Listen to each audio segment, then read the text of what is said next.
देखो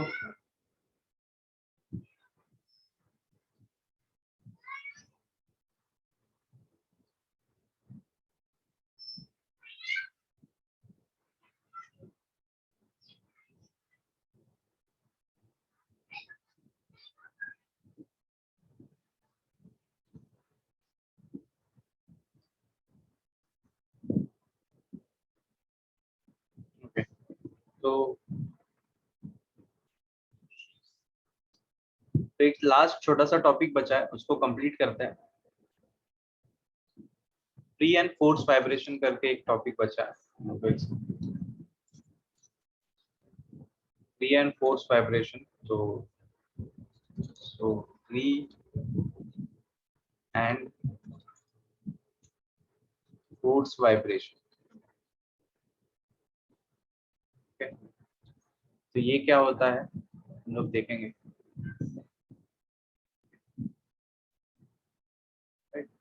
तो free vibration क्या होता है, पहले फ्री वाइब्रेशन क्या होता है वो देखेंगे, उसके बाद फोर्स वाइब्रेशन हम लोग देखेंगे। First free vibration,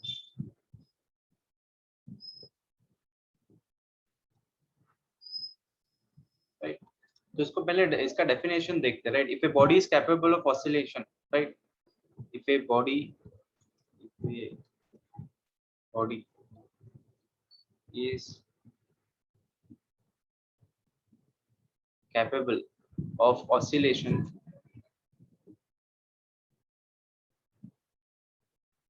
right, the body is capable of oscillation displaced from its equilibrium position, displaced from its equilibrium, right. So equilibrium position, right, equilibrium position, and released,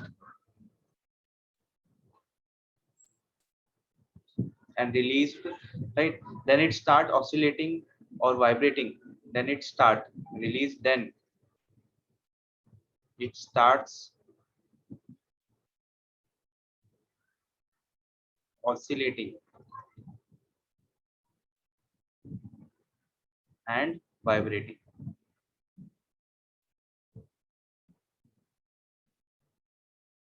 Okay, oscillating and vibrating, and this type of vibration is called, and this type of vibration, and this type of vibration is called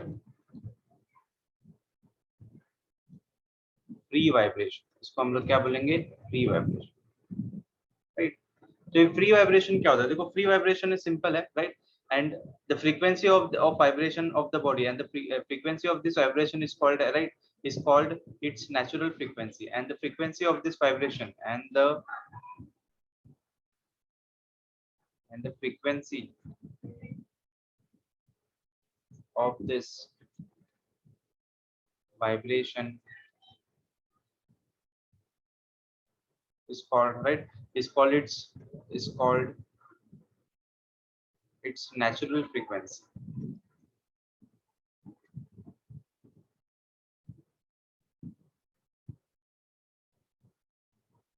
Okay, natural frequency. अभी देखो ध्यान से देखना, right. Free vibration basically क्या होता है, free vibration हम लोग पढ़ रहे कुछ नहीं, राइट। एक सिंपल एग्जांपल लेता हूं मैं, राइट। नॉर्मली हम लोग ने जो पढ़ा ही है, राइट। तो एक पेंडुलम हम लोग लेंगे, राइट। तो इस पेंडुलम को अगर मैं ऑसिलेट करता हूं, इस पेंडुलम का क्या रहेगा, एक इक्विलिब्रियम पोजीशन रहेगा, जिसको हम लोग मीन पोजीशन भी, राइट, ये मीन पोजीशन है, इक्विलिब्रियम पोजीशन होता है। इस इक्विलिब्रियम पोजीशन से मैं इसको थोड़ा सा डिस्प्लेस करके, राइट, थोड़ा सा मैं डिस्प्लेस करके यहाँ पे थोड़ा सा डिस्प्लेस करके इसको मैं रिलीज कर देता हूँ। तो ये क्या होगा, ये क्या करेगा, यहाँ से मैंने एक्स से, राइट, तो एक्स से मैंने इसको, राइट, एक्स तक मैं लेके गया और इसको मैंने रिलीज कर दिया। यहाँ पे मैंने इसको क्या कर दिया, तो इसको पॉइंट पी लेते, इसको ए लेते, इसको बी लेते, राइट। ओके, यहाँ पे मैंने इसको थोड़ा सा डिस्प्लेस करके रिलीज कर दिया, राइट। तो ये बॉडी क्या करेगा, देखो ये बॉडी क्या करेगा, ये बॉडी जो है अपने आप क्या करेगा, ऑसिलेट करेगा। और इस टाइप के ऑसिलेशन को, इस टाइप के ऑसिलेशन को हम लोग क्या बोलेंगे, इस टाइप के ऑसिलेशन को हम लोग क्या बोलेंगे, राइट, फ्री ऑसिलेशन बोलते हैं। क्या बोलते हैं, फ्री ऑसिलेशन। फ्री ऑसिलेशन में कंडीशन क्या है, कुछ नहीं, बॉडी को इक्विलिब्रियम पोजीशन से डिस्प्लेस करके छोड़ दो, छोड़ने के बाद जो जो अपने से जो ऑसिलेशन परफॉर्म करेगा उस ऑसिलेशन को हम लोग क्या बोलते हैं, फ्री ऑसिलेशन बोलते हैं। क्या बोलते हैं, फ्री ऑसिलेशन। देखो ये फ्री ऑसिलेशन कर रहा है, ये फ्री ऑसिलेशन कर रहा है, राइट। लेकिन ये फ्री ऑसिलेशन करते करते एयर रेजिस्टेंस के वजह से क्या होगा, इसका एम्पलीट्यूड कम होते जाता है, कम होते होते होते कम होते होते होते इसका एम्पलीट्यूड कितना हो जाता है, लास्ट में जीरो हो जाता है, राइट। तो इसका भी एम्पलीट्यूड क्या होते जाता है, कम होते जाएगा। लेकिन इसका through motion, right, through period, right, इसका जो फ्रीक्वेंसी रहेगा वो कांस्टेंट रहेगा। तो ये जो कितने फ्रीक्वेंसी के साथ, देखो राइट, एम्पलीट्यूड कम होने दो लेकिन फिर भी यहाँ पे ऑसिलेट करेगा, एम्पलीट्यूड कम होने दो यहाँ पे भी ऑसिलेट करेगा, बाद में इतना ही एम्पलीट्यूड बच गया तभी भी ऑसिलेट करेगा। तो उसका जो फ्रीक्वेंसी रहेगा वो थ्रू आउट ऑसिलेशन क्या रहेगा, कांस्टेंट रहेगा। और उस फ्रीक्वेंसी को हम लोग क्या बोलते हैं, नेचुरल फ्रीक्वेंसी बोलते हैं। क्या बोलते हैं, natural frequency of the free oscillation, free vibration का ये नेचुरल फ्रीक्वेंसी है। और through out the, right, through out the motion, it's right, through out the motion,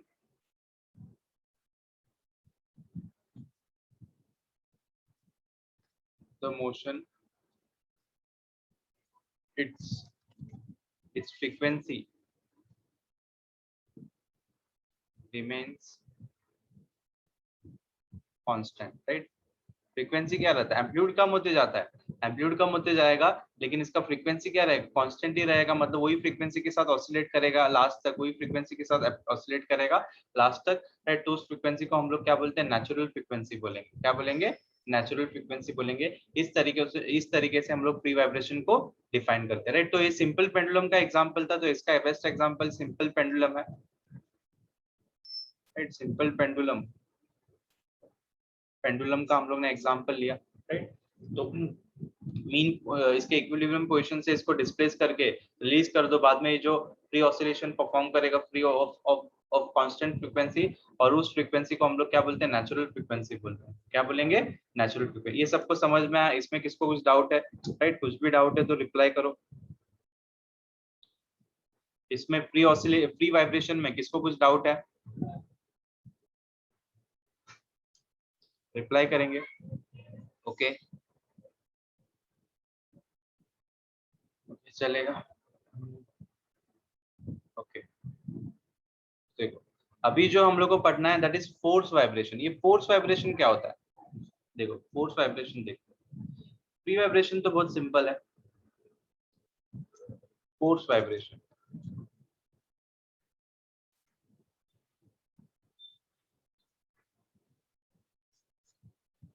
force vibration का पहले मैं डेफिनेशन लिखता हूँ। The vibration of body under the action of, the vibration of the body, the vibration of the body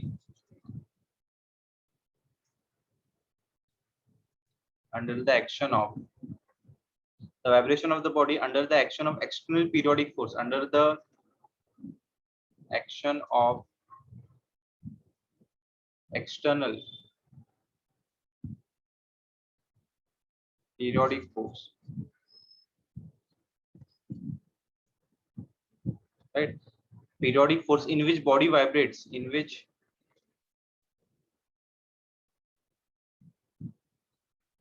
body vibrates, right, body vibrates, right, with frequency equal to the frequency, with frequency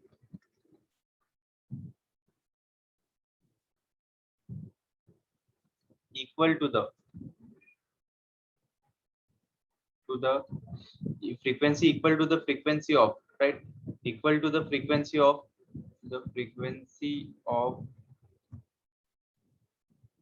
external periodic, right, periodic force, external periodic force, okay, right. इसको, इस periodic force को हम लोग driving force भी बोल सकते हैं। तो ब्रैकेट में मैं ड्राइविंग फोर्स लिख रहा हूँ, Okay, periodic force, right? Other than its natural frequency, other than its natural frequency.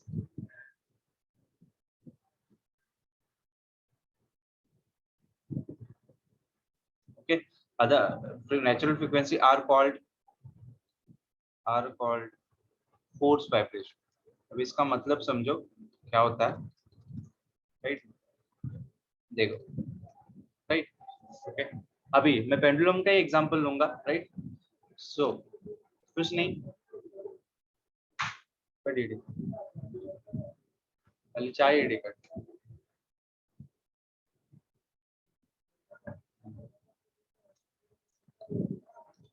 देखो अभी, तो देखो,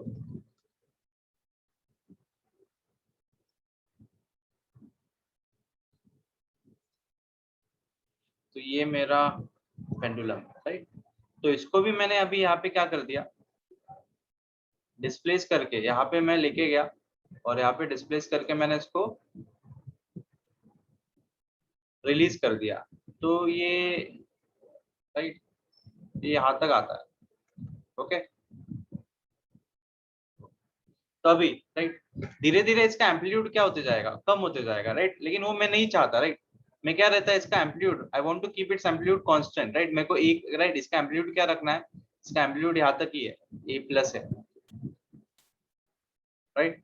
इसका मेरे को एम्पलीट्यूड कांस्टेंट रखना है, राइट? चेंज नहीं होना। तो मेरे को क्या करना पड़ेगा, तो देखो, जैसे ही इसको मैं रिलीज करके छोड़ दूंगा, राइट, जैसे ही मैं रिलीज करके इसको इसके इक्विलिब्रियम पोजीशन से रिलीज करके छोड़ दूंगा, तो इसका फ्रीक्वेंसी तो कांस्टेंट रहेगा, और ये अपने ऑसिलेट करते जाएगा, लेकिन एम्पलीट्यूड कम होते जाएगा, ऑसिलेट करते जाएगा, और जिस फ्रीक्वेंसी के साथ ऑसिलेट करेगा उसको हम लोग क्या बोलते हैं, नेचुरल फ्रीक्वेंसी। और फ्री वाइब्रेशन, इस टाइप के वाइब्रेशन को हम लोग क्या बोलते हैं, फ्री वाइब्रेशन। लेकिन इसमें क्या होता है, एम्पलीट्यूड कम होते जाएगा। मेरे को एम्पलीट्यूड इतना ही रखना है, तो मेरे को क्या करना पड़ेगा, देखो, राइट, ये माइनस ए होगा, माइनस ए, ओके, तो ये माइनस ए, राइट? तो मुझे क्या करना पड़ेगा, मुझे यहाँ पे एक, जैसे ही है यहाँ पे आता है, तो फिर से इसको एक मेरे को क्या देना पड़ेगा, एक पुश देना पड़ेगा, मतलब मेरे को एक एक्सटर्नल फोर्स देना पड़ेगा ना, यहाँ पे एक्सटर्नल फोर्स देना पड़ेगा, राइट? तब जाके क्या होगा, इसका एम्पलीट्यूड मेंटेन रहेगा, राइट? इसका तब जाके इसका एम्पलीट्यूड क्या रहेगा, मेंटेन रहेगा, राइट? फिर से क्या होगा, फिर से देखो, मैंने पुश दे दिया, पुश दे दिया, थोड़ा सा मैंने पुश दे दिया, मतलब फोर्स दे दिया, थोड़ा सा मैंने इसको पुश दे दिया, ओके? फिर से क्या होगा, फिर से यहाँ पे जब जाके फिर से जब आएगा, तो फिर से मेरे को, राइट, तो पहली बार जाके आया तो एक ऑसिलेशन कंप्लीट होता है, तो दूसरी बार जाके आएगा तो दूसरे ऑसिलेशन में भी मेरे को क्या करना पड़ेगा, राइट? एक पुश देना पड़ेगा, राइट? फिर से तीसरी बार जब आएगा फिर से एक पुश देना पड़ेगा, राइट? चौथी बार आएगा तो फिर से पुश देना पड़ेगा, तभी जाके उसका एम्पलीट्यूड क्या रहेगा, मेंटेन रहेगा, कांस्टेंट रहेगा, राइट? कांस्टेंट रहेगा, राइट? लेकिन उसका फ्रीक्वेंसी अभी डिफर करेगा, अभी उसका फ्रीक्वेंसी क्या करेगा, डिफर करेगा। अभी वो नेचुरल अपने अपने नेचुरल फ्रीक्वेंसी के साथ ऑसिलेट नहीं करेगा, उसका फ्रीक्वेंसी किसके ऊपर डिपेंड कर रहा है, ये एक्सटर्नल पीरियोडिक फोर्स के ऊपर। क्यों उसका एक्सटर्नल पीरियोडिक फोर्स के ऊपर क्यों डिपेंड कर रहा है, क्योंकि जितने बार वो ऑसिलेशन कंप्लीट कर रहा है उतना बार मेरे को एक्सटर्नल फोर्स देना पड़ रहा है। तो मैं ऐसे बोल सकता हूँ, देखो यहाँ पे क्या बोला गया है, under the action of external periodic force which operate which in which body vibrates with the frequency equal to the frequency of external force। Equal to the frequency of external force क्यों बोला गया है, ये जो body force vibration में जो ये body oscillate करेगा वो किससे इक्वल रहेगा, equal to the frequency of the external force के फ्रीक्वेंसी से, राइट? फ्रीक्वेंसी से इक्वल क्यों रहेगा, क्योंकि जितने बार ये ऑसिलेट करते जाएगा उतना ही मैंने फोर्स दिया है, राइट? तो मतलब दोनों का फ्रीक्वेंसी क्या है, दोनों का फ्रीक्वेंसी क्या है, सेम है। मतलब ये जितने बार एक ऑसिलेशन कंप्लीट करेगा मेरे को फोर्स देना पड़ेगा, एक ऑसिलेशन कंप्लीट कर देगा फोर्स देना पड़ेगा। तो इसका जो फ्रीक्वेंसी है, राइट, इस पेंडुलम का जो फ्रीक्वेंसी वो किससे इक्वल है, that is equal to the frequency of external force. External force के एक्सटर्नल पीरियोडिक फोर्स से फ्रीक्वेंसी से इक्वल है, एक्सटर्नल पीरियोडिक फोर्स जो है उसके फ्रीक्वेंसी से इक्वल है, इसलिए, राइट, दोनों का फ्रीक्वेंसी क्या रहता है, सेम रहता है। लेकिन उसका frequency other than it's natural frequency, ये फ्रीक्वेंसी नेचुरल फ्रीक्वेंसी से इक्वल नहीं रहेगा, वो कुछ डिफर करेगा। और इस टाइप के वाइब्रेशन को हम लोग क्या बोलते हैं, फोर्स वाइब्रेशन बोलेंगे। क्या बोलेंगे, फोर्स वाइब्रेशन, राइट? इसमें याद रखना, frequency of oscillation is equal to the, right, frequency of oscillation, frequency of oscillation is equal to the frequency of periodic force, periodic external force. ये इंपॉर्टेंट है, right? समझा यहाँ पे? सबको समझा? इसमें किसको कुछ डाउट है क्या?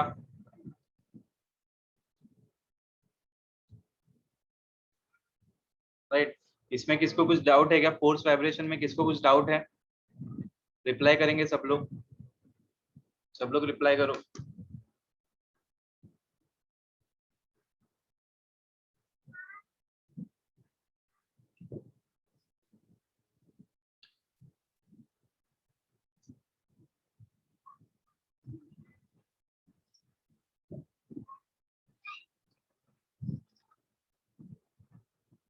ओके,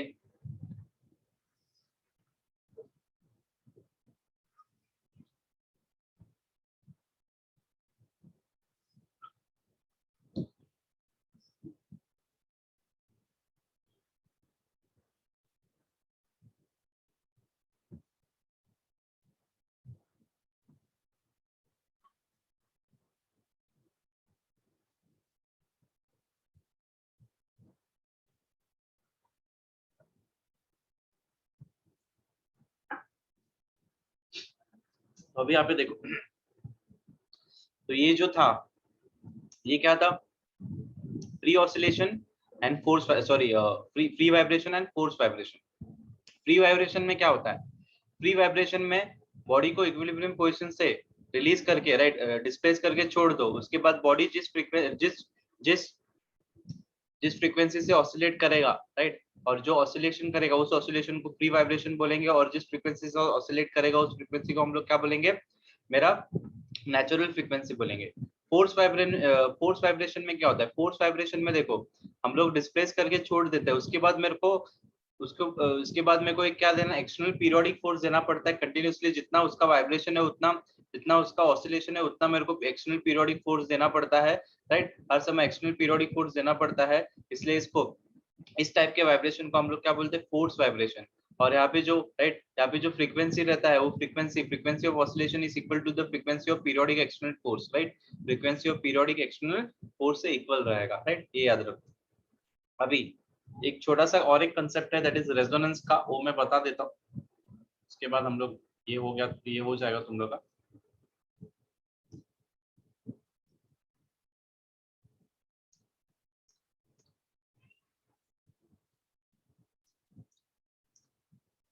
तो देखो, रेजोनेंस क्या होता है? इसमें रेजोनेंस कब अकर होगा? देखो, इसमें तुम लोग के टेक्स्ट बुक में एक एग्जांपल दिया है, वही बता देता हूँ, चलो। ओके, तो उन लोग ने क्या किया है, तुम लोग के टेक्स्ट बुक में उन लोग ने ऐसे 4 सिंपल पेंडुलम लिए है।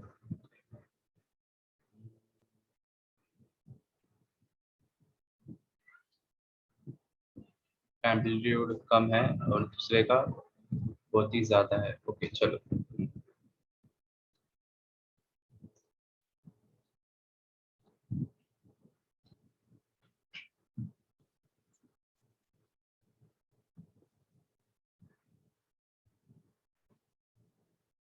Okay, right.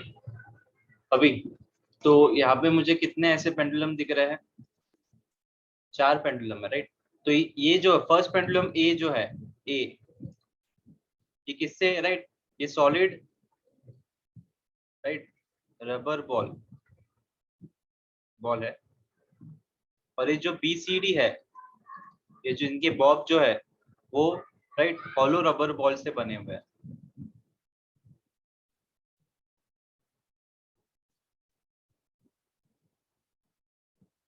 राइट? अभी ये जो फर्स्ट पेंडुलम है, ए बॉल, राइट, ये ड्राइवर, राइट, इसको ड्राइवर, राइट, ड्राइवर फोर्स बोलेंगे, क्योंकि इसके वजह से ही, राइट, बाकी पेंडुलम क्या करेंगे? ऑसिलेट करेंगे। बाकी पेंडुलम, राइट, ये ड्राइवर फोर्स है, राइट? ड्राइविंग फोर्स कौन देता है? A provides the, right? तो A provides the driving force, right? A provides, right, provides the driving force. तो ये ड्राइविंग फोर्स ए प्रोवाइड करेगा। और BCD, right, will be driven by A, right? इसको कौन ड्राइव करेगा? BCD को A drive करेगा, राइट? तो इसके वजह से ही बाकी सब क्या करेंगे, पहले मैं इसको ऑसिलेट करूंगा, राइट? तो ये इससे कोलाइड होगा, राइट? ये इससे कोलाइड होगा, तो उसके बाद राइट ये उसके बाद ये इससे कोलाइड होगा, राइट? तो कोलाइड होगा, इस तरीके से क्या होगा, राइट? इसके वजह से बाकी तीनों भी क्या करेंगे, वाइब्रेट करेंगे, राइट? अभी देखो, length of A is equal to length of C, length of A is equal to length of C। यहाँ पे तुम लोग देख रहे हो A और C का लेंथ, दोनों का लेंथ क्या है? दोनों का लेंथ क्या है? सेम है। और B का length, right? B shorter and D is longer, D सबसे लॉन्गर है, राइट? तो देखो, length of B is less than length of D, okay? D का लेंथ बड़ा है, तो उसके वजह से क्या होगा? अभी देखो, मेरे को यहाँ पे रेजोनेंस का कंसेप्ट तुम लोग को बताना है, तो इससे रेजोनेंस का कंसेप्ट कैसे पता चलेगा? देखो, तो जब मैं इसको ऑसिलेट करता हूँ एक पर्टिकुलर फ्रीक्वेंसी के साथ, राइट? एक पर्टिकुलर फ्रीक्वेंसी के साथ मैं ऑसिलेट करूंगा, राइट? तो ये इसके साथ ऑसिलेट होगा, राइट? ये इसको क्या करेगा, राइट? इसका एनर्जी, राइट? तो ये स्ट्रिंग एनर्जी, इसके पास स्ट्रिंग एनर्जी के वजह से क्या होगा, इसका एनर्जी, राइट? इसका एनर्जी इसको मिलेगा, राइट? वो उसके वजह से क्या होगा, ये भी वाइब्रेट का ऑसिलेट करना स्टार्ट करेगा, अपने नेचुरल फ्रीक्वेंसी के साथ ऑसिलेट करना स्टार्ट करेगा, फिर से, राइट? ये इसके साथ ऑसिलेट होगा, ये भी नेचुरल फ्रीक्वेंसी के साथ, राइट? ये भी नेचुरल फ्रीक्वेंसी के साथ अपने क्या करना स्टार्ट कर देगा, ऑसिलेट करना स्टार्ट कर देगा, राइट? लेकिन यहाँ पे ये दोनों जो पेंडुलम है, इनका दोनों का लेंथ सेम है, तो क्या होगा, राइट? तो अकॉर्डिंग टू द रेजोनेंस क्या बोलता है, right? According to the resonance, resonance मतलब क्या होता है? रेजोनेंस का मतलब समझो, तुम लोग क्या बोल रहे हैं, राइट? मतलब जब ये ऑसिलेट, ये जब इसको इससे कोलाइड होगा, ये इससे कोलाइड होगा, ये इससे कोलाइड होगा, तो मैक्सिमम एनर्जी कौन एब्जॉर्ब करेगा? तीनों में से मैक्सिमम एनर्जी कौन एब्जॉर्ब करेगा, राइट? ए का मैक्सिमम एनर्जी, राइट? क्योंकि ये जो अपना एनर्जी ट्रांसफर करेगा, तो ए का, राइट, ए का मैक्सिमम एनर्जी, राइट, कौन एब्जॉर्ब करेगा? तो हम लोग बोल रहे हैं सी जो है, C will absorb maximum energy, C will absorb maximum energy of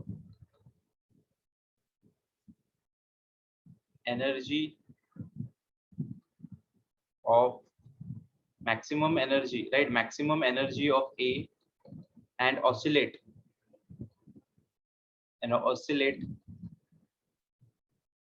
with same frequency as A। मतलब यहाँ पे हम लोग क्या बोल रहे हैं, ए का फ्रीक्वेंसी और सी का फ्रीक्वेंसी, दोनों का फ्रीक्वेंसी क्या रहेगा, सेम रहेगा, क्योंकि दोनों का लेंथ क्या है, सेम है, राइट? दोनों का लेंथ सेम है, इसके वजह से दोनों का फ्रीक्वेंसी, मतलब दोनों का लेंथ सेम है, तो दोनों का फ्रीक्वेंसी भी क्या होगा, मतलब रेजोनेंस अकर होगा, रेजोनेंस अकर होगा। और जब, राइट, रेजोनेंस अकर होगा, तो मतलब क्या होगा, ये अपना, ये सी क्या करेगा, इससे अपना मैक्सिमम एनर्जी क्या करेगा, एब्जॉर्ब करेगा। लेकिन बी भी ऑसिलेट होगा, लेकिन वो उतने फ्रीक्वेंसी के साथ ऑसिलेट नहीं होगा। देखो, इसका लेंथ कम है, राइट? इसका लेंथ कम है, और डी का, बी और डी में कंपेयर करोगे, for B and D, right, B and D को कंपेयर करोगे, तो इसका जो बी जो है, बी का लेंथ कम है, हम लोग को पता है frequency is directly proportional to, inversely proportional to length, root of length, right? तो मतलब किसका फ्रीक्वेंसी ज्यादा रहेगा, जिसका लेंथ कम होता है उसका फ्रीक्वेंसी ज्यादा होगा, मतलब frequency of B will be greater than frequency of D. लेकिन ये दोनों फ्रीक्वेंसी किससे कम रहेगा, इस, राइट, सी से तो कम ही रहेगा, राइट? क्योंकि ये अपना नेचुरल, राइट, इसका फ्रीक्वेंसी सबसे, राइट, सी का फ्रीक्वेंसी सबसे ज्यादा रहेगा, क्योंकि ये अपना मैक्सिमम एनर्जी एब्जॉर्ब करेगा, मैक्सिमम एनर्जी एब्जॉर्ब करेगा, क्योंकि दोनों क्या है, रेजोनेंस में। तो हम लोग क्या बोलते हैं यहाँ पे, बोल सकते हैं here, right, A and C are in resonance, here A and C are in resonance, right? तो रेजोनेंस होता है क्योंकि दोनों के पैरामीटर सेम है, क्योंकि फ्रीक्वेंसी के लिए क्या होना चाहिए, फ्रीक्वेंसी किसके ऊपर डिपेंड करता है, फ्रीक्वेंसी एक तो, right, frequency is directly proportional to length, right? Length, sorry, inversely proportional to length है, डायरेक्टली नहीं, inversely, root of length, right? Okay, length of the pendulum, और जी के ऊपर भी डिपेंड करता है, लेकिन जी तो यहाँ पे हम लोग कांस्टेंट ही लेंगे। ओके राइट, इसके ऊपर। तो मतलब यहाँ पे रेजोनेंस कब अकर होगा, जब एक बॉडी और दूसरे बॉडी का राइट फिजिकल स्ट्रक्चर अगर सेम रहेगा, अगर वो तो मतलब फिजिकल स्ट्रक्चर सेम रहेगा, मतलब वो एक वाइब्रेशन अगर वो उससे कोलाइड होता है, तो मतलब दूसरा बॉडी उससे एक मैक्सिमम एनर्जी एब्जॉर्ब करेगा। राइट, क्या एब्जॉर्ब करेगा, मैक्सिमम एनर्जी एब्जॉर्ब करेगा। राइट, इस कंडीशन को हम लोग क्या बोलते हैं, रेजोनेंस। क्या बोलते हैं, रेजोनेंस। यहाँ पे सबको समझा रेजोनेंस का कंडीशन। राइट, तो मतलब ए और सी यहाँ पे रेजोनेंस में है, क्योंकि ये जब ऑसिलेट करेगा सी से, मैक्सिमम एनर्जी वो एब्जॉर्ब करेगा। राइट, समझा है सबको, इसमें किसको कुछ डाउट है? Hello,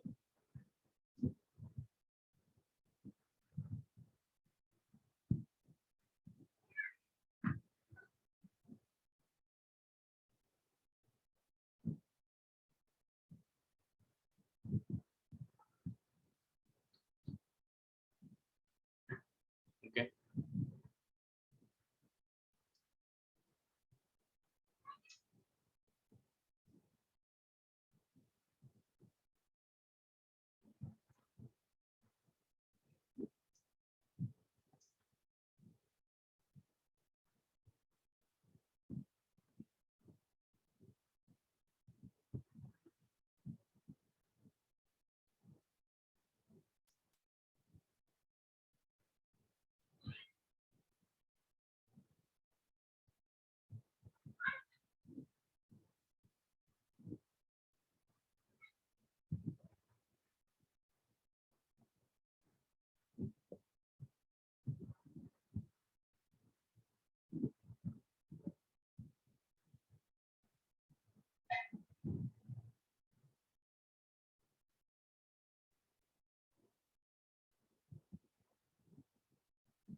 okay. तो देखो यहाँ पे, तो ये तो हो गया तुम लोग का। अभी कुछ न्यूमेरिकल्स हम लोग के बचे हैं ना, तो वो हम लोग कंप्लीट करते हैं। ओके, यहाँ पे किसी कुछ डाउट नहीं है? ओके चलेगा।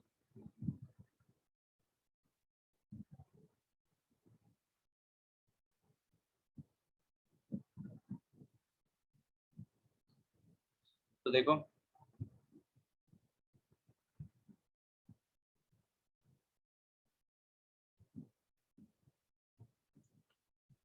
क्वेश्चन नंबर हम लोग स्टार्ट करते हैं। कौन सा किया था हम लोग ने? यहाँ पे है क्या?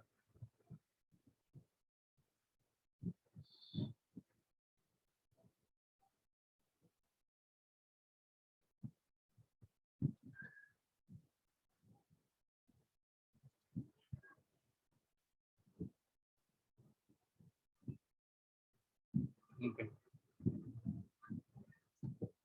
ये अलग है शायद। आ गया, हाँ।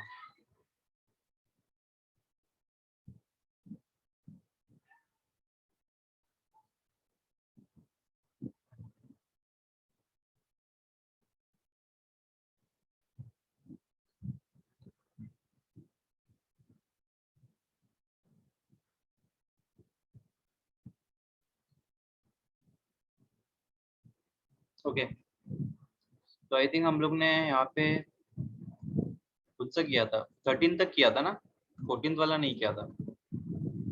Right, okay. तो 14th वाला नहीं किया था, तो 14th वाले से हम लोग स्टार्ट करते हैं। तो गिवन डेटा,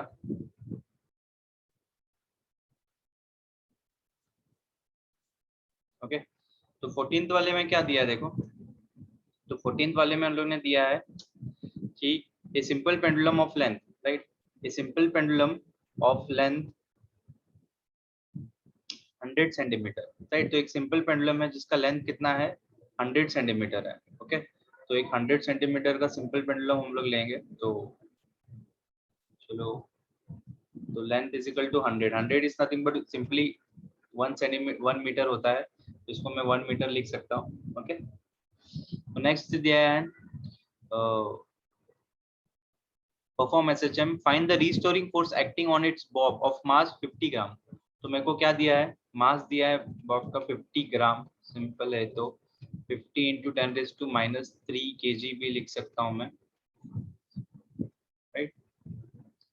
उसके बाद when the displacement from the mean position is, right, when the displacement from the mean position is 3 centimeter, तो 3 सेंटीमीटर, तो मेरे को क्या फाइंड आउट करना है, रीस्टोरिंग फोर्स कितना एक्ट होगा, रीस्टोरिंग फोर्स कितना एक्ट होगा जब डिस्प्लेसमेंट कितना है, when displacement is 3 centimetre from the mean position। Okay, तो देखो क्वेश्चन समझो पहले। क्वेश्चन में हम लोगों ने क्या बोला है कि यहाँ पे बॉब है, ये मीन पोजिशन पे, तो x इज इक्वल टू 0, और जब ये बॉब जो है 3 सेंटीमीटर पे होता है ना,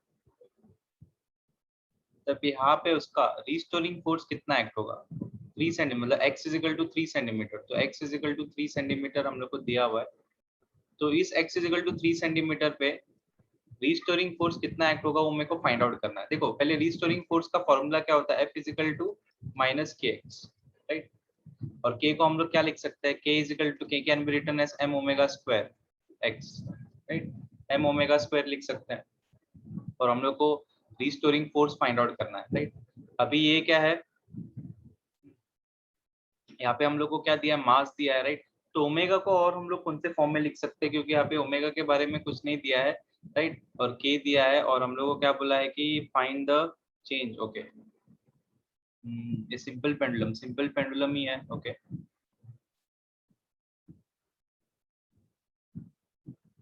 15। ओके, देखो तो यहाँ पे ओमेगा का हम लोग क्या करेंगे, देखो ओमेगा का फॉर्मूला देखोगे, टाइम पीरियड का फॉर्मूला क्या होता है, 2π/√L/g, right, t π, right, time period, तो इसको हम लोग किस फॉर्म में लिखेंगे, ओमेगा के फॉर्म में, राइट, इसको ओमेगा के फॉर्म में हम लोग कन्वर्ट करेंगे, राइट, तो ओमेगा का फॉर्मूला 2π/tp होता है, तो t इज इक्वल टू हम लोग क्या लिख सकते हैं, 2π/ओमेगा। अभी ध्यान से देखो, 2π, इसको मैं क्या लिख सकता हूँ, 2π/ओमेगा, तो 2π कैंसिल, मतलब सिंपली मैं शॉर्ट में बता रहा हूँ तुम लोग को, तो omega will be equal to ऑस, तो omega can be written at in terms of, right, तो ओमेगा को हम लोग किस फॉर्म में लिख सकते हैं, दैट इज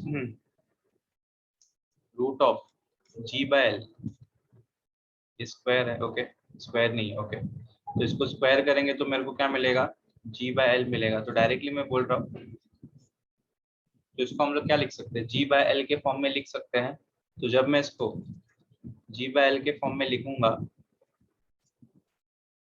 x, राइट, तो डायरेक्टली अभी वैल्यू सब्स्टिट्यूट करना है, और मेरे को फोर्स, रीस्टोरिंग फोर्स मिल जाएगा, माइनस, ये कितना है, 50 इंटू 10⁻³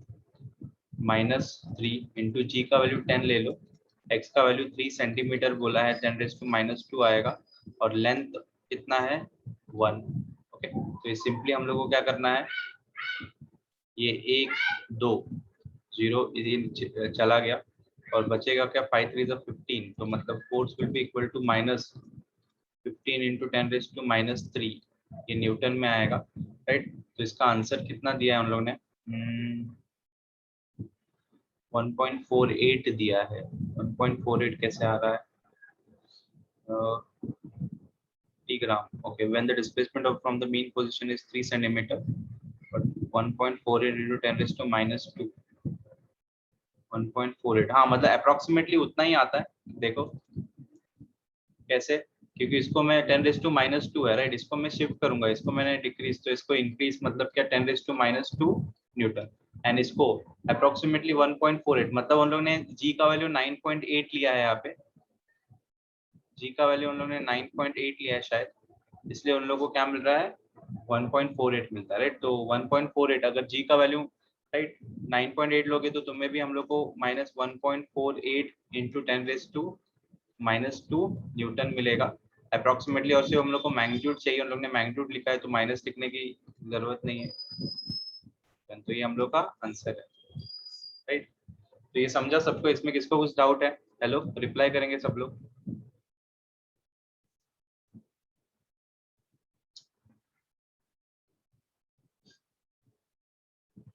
ओके, तो ये अभी नेक्स्ट क्वेश्चन देखो, 15th वाला क्वेश्चन क्या दिया, find the change in the length of the second pendulum. With the acceleration due to gravity at a place changes from 9.75 to 9.8, 9.75 to 9.8. तो मतलब क्वेश्चन नंबर 15, तो मतलब एक प्लेस का acceleration due to gravity change होता है पहले तो 9.75, सेकंड होता है g2 9.8 मीटर पर सेकंड स्क्वायर, यूनिट तो ही रहेगा, ओके राइट, यहाँ पे भी मीटर पर सेकंड, ओके। तो चेंज इन लेंथ, तो लेंथ में कितना चेंज आएगा for seconds pendulum, we know that for seconds pendulum, तो सेकंड्स पेंडुलम के लिए राइट टाइम पीरियड का फॉर्मूला हम लोग को पता है 2 pi root of L by G. Second pendulum क्या होता है जिसका टाइम पीरियड कितना है 2 सेकंड है, तो इसका लेंथ का फॉर्मूला मेरे को क्या मिलता है एल बाई जी, तो ये 2 कैंसिल हो जाता है, तो मेरे को इसको सॉल्व करोगे तो लेंथ निकालोगे तो लेंथ मेरे को कितना मिलेगा, length will be equal to g by pi square, okay. तो जी बाय पाई स्क्वायर मेरे को फॉर्मूला मिलेगा, ये length of seconds pendulum, second pendulum का लेंथ का फॉर्मूला है राइट। तो लोग क्या बोल रहे हैं, तो लेंथ जब g का वैल्यू कितना रहता है तब लेंथ कितना होता है और दोनों में चेंज कितना होता है, तो चेंज इन लेंथ मेरे को निकालना है, तो चेंज इन लेंथ क्या होगा, change in length, change in length मेरे को निकालना है del L right, changes from 9.75 to 9.75 to 9.8, g का वैल्यू चेंज होता है राइट। तो लेंथ पहले लेंथ कितना था L1 राइट, तो चेंज हमेशा क्या होता है फाइनल माइनस इनिशियल, तो मतलब चेंज इन लेंथ तो मतलब L2 माइनस L1 मेरे को करना पड़ेगा राइट। तो लेंथ में कितना चेंजेस आया, तो मतलब पहला लेंथ राइट, तो मतलब पहला g का वैल्यू g1 है पाई स्क्वायर तो कांस्टेंट आएगा, सेकंड में g का वैल्यू g2 है पाई स्क्वायर, और मेरे को चेंज इन लेंथ, लेंथ में कितना चेंजेस आता है, तो g का वैल्यू फर्स्ट केस में 9.75 पाई स्क्वायर और इसका 9.8 पाई स्क्वायर, ओके 9.75 नहीं पहले फाइनल माइनस इनिशियल ना सॉरी, G2 यहाँ पे G2 माइनस G1 आएगा, एक सेकेंड क्योंकि L2 माइनस L1 है, तो पहले G2 G1, तो G2 का वैल्यू 9.8 माइनस आएगा,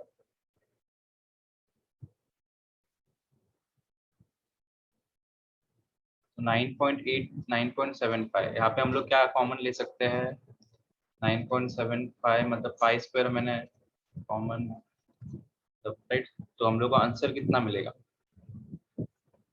तो इसका 9.8 राइट, तो इसको सॉल्व करेंगे तो हम लोग को इसका आंसर जो है राइट 0.25 कुछ ऐसे मिलेगा अपॉन पाई स्क्वायर, उसको सॉल्व करेंगे राइट, तो हम लोग को कितना मिलता है, पाई स्क्वायर का वैल्यू 3.14 भी यूज कर सकते हैं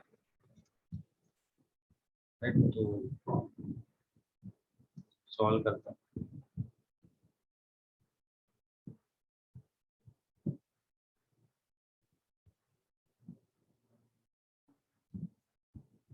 नाइन पॉइंट एट माइनस 9.75 कितना होता है 0.05 अपॉन पाई स्क्वायर राइट, तो अपॉन पाई स्क्वायर करो डिवाइड बाय,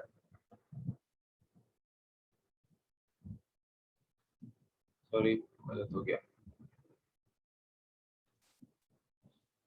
22/7 मतलब 7 7 49 मतलब 38, मतलब इसको मैं 22/7 के फॉर्म में लिखूंगा तो मतलब 0.05, तो मैं 22/7 से 7 7 49 ऊपर आएगा और 22 2 484, तो इसको डायरेक्टली ऐसे कर देते तो अच्छा रहेगा,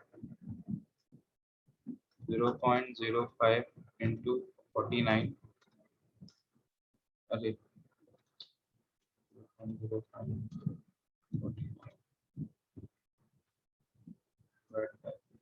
484 तो कितना होता है इसका आंसर 0.00, तो चेंज इन लेंथ 0.00 बहुत छोटा सा चेंज होता है 0.0506 राइट, ये इसमें इतना लेंथ में चेंजेस होता है और लेंथ किसमें था, ये ऐसा यूनिट में है तो ये भी मीटर में ही रहेगा, तो अभी देखो इतना स्मॉल चेंज होता है, और यहाँ पे देखो क्वेश्चन में उन लोगों ने क्या दिया है,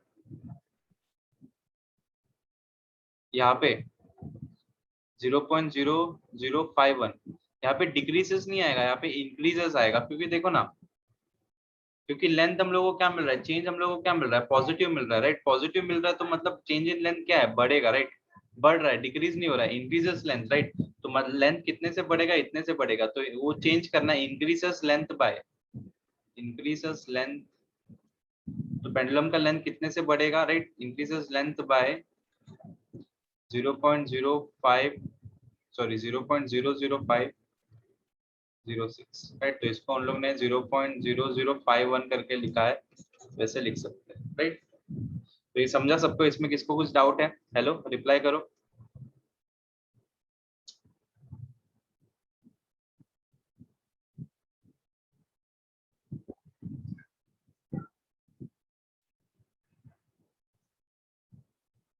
ओके,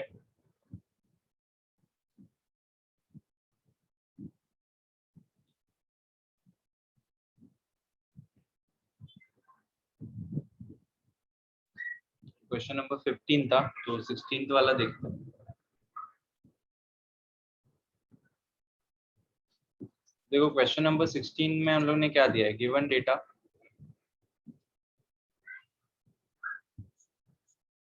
ओके देखो question number 16, at a distance from the mean position is a kinetic energy, if the at what distance from the mean position, at what distance from the mean position is a kinetic energy of the particle performing SHM is three times its potential energy। तो यहाँ पे क्या दिया है, कितने distance पे kinetic energy of the particle is 3 times the potential energy, तो मतलब कौन से डिस्टेंस पे kinetic energy of the particle is 3 times the potential energy, ये मेरे को फाइंड आउट करना है फ्रॉम मीन पोजीशन, राइट।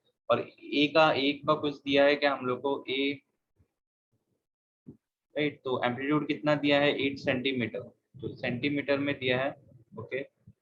और कुछ नहीं, ओके। तो मेरे को सिंपली तो मेरे को एक्स का वैल्यू फाइंड आउट करना है यहाँ पे, राइट। कौन से डिस्टेंस पे कंडीशन सेटिस्फाई होता है, तो काइनेटिक एनर्जी का फॉर्मूला हम लोग को पता है, सिंपली हम लोग क्या करेंगे, सब्स्टिट्यूट करेंगे फॉर्मूला, हाफ के ए स्क्वायर माइनस एक्स स्क्वायर होता है इसका, और इसका पोटेंशियल एनर्जी का फॉर्मूला हाफ के, राइट, एक्स स्क्वायर सिंपली होता है, तो ये हाफ हाफ कैंसिल हो जाएगा, के भी कैंसिल हो जाएगा, A square minus x square, तो ए square minus x square is equal to क्या मिलेगा, एक्स स्क्वायर, और A square will be equal to क्या होगा, 2x स्क्वायर।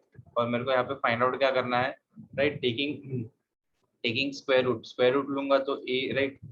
तो पहले तो x फाइंड आउट करना है, तो मेरे को पहले चलो x लिख लेते हैं, x square is equal to, right, a square by 2, right. तो ए स्क्वायर बाय 2 मेरे को मिलेगा, तो x, तो यहाँ पे कुछ 3 हो गया, ओके। 3 नहीं लिखा ना मैंने, एक चीज नहीं लिखा, एक सेकेंड ना, क्या नहीं लिखा, हाँ 3 नहीं लिखा ना, सॉरी, तो गलती हो गई, यहाँ पे 3 आएगा ना, तो फिर से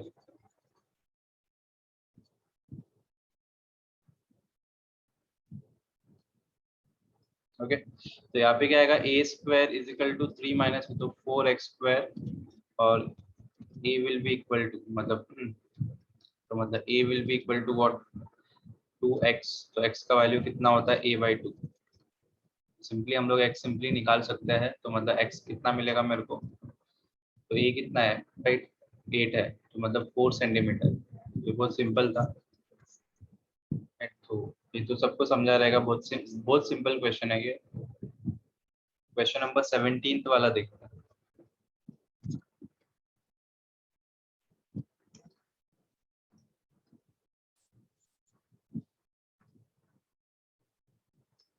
तो 17 क्वेश्चन में हम लोग ने क्या दिया है, देखो, ए particle performing SHM of period 2 pi second, right. तो मतलब टाइम पीरियड दिया है मेरे को, कितना, 2 पाई सेकेंड का time period, okay.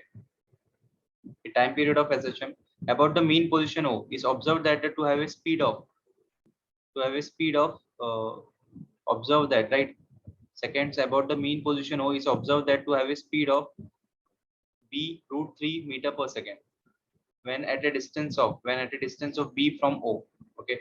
If the particle is moving away from b at that instant, find the time required by the particle to travel, right, to travel a distance further by b. Okay, तो इस question को समझो अभी ध्यान से, right. तो इस question में देखो उन लोगों ने क्या दिया है।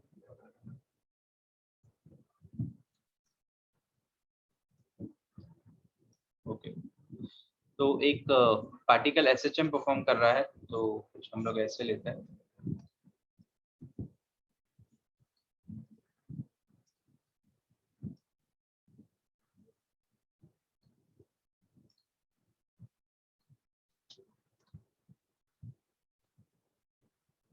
तो ये मीन पोजीशन है, this is my mean position, इसको मीन पोजीशन लिखते हैं, राइट। तो हम लोग बोल रहे हैं मीन पोजीशन के डिस्टेंस बी पे, राइट, डिस्टेंस बी पे जब पार्टिकल जाता है बी डिस्टेंस पे, राइट, मतलब x is equal to b, मतलब बी डिस्टेंस पे यहाँ पे मीन पोजीशन है, ये नेगेटिव एक्सट्रीम है, यहाँ से लेके यहाँ तक तो पार्टिकल का डिस्टेंस जो है माइनस ए रहेगा, वो मेरे को पता है, right. Okay, negative of the amplitude A, right.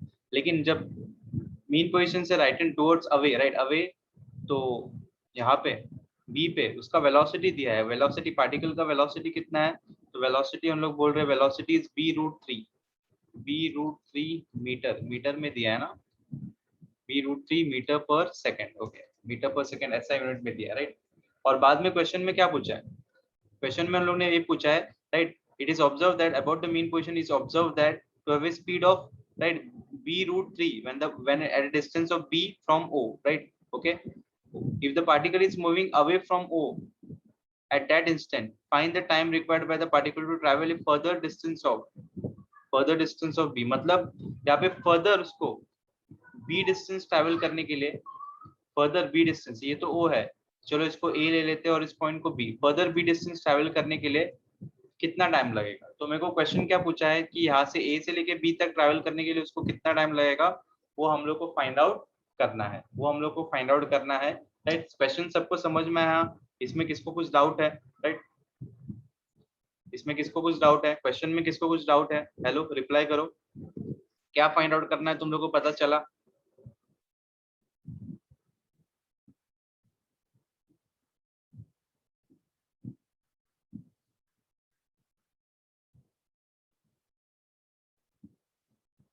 Okay, okay, तो देखो अभी हम लोग को पहला velocity at any point is given by velocity at any point, किसी भी पॉइंट पे वेलोसिटी कितना होता है, वेलोसिटी का फॉर्मूला जो है omega root of a square minus x square, right. तो एनी पॉइंट पे वेलोसिटी मेरे को पता है, और मेरे को अभी बी डिस्टेंस का है, मेरे को वेलोसिटी रेट, इसको इक्वेशन 1 ले ले, तो मेरे को एक कंडीशन दिया है कि यहाँ का वेलोसिटी कितना है b√3, वेलोसिटी b√3 कौन से डिस्टेंस पे, बी डिस्टेंस पे, मीन पोजीशन से बी डिस्टेंस पे, मतलब वेलोसिटी कितना है b√3, कब, जब पार्टिकल कितने डिस्टेंस पे है, particle is at how much distance b, right, b, तो मतलब मेरे को b मिल गया, राइट।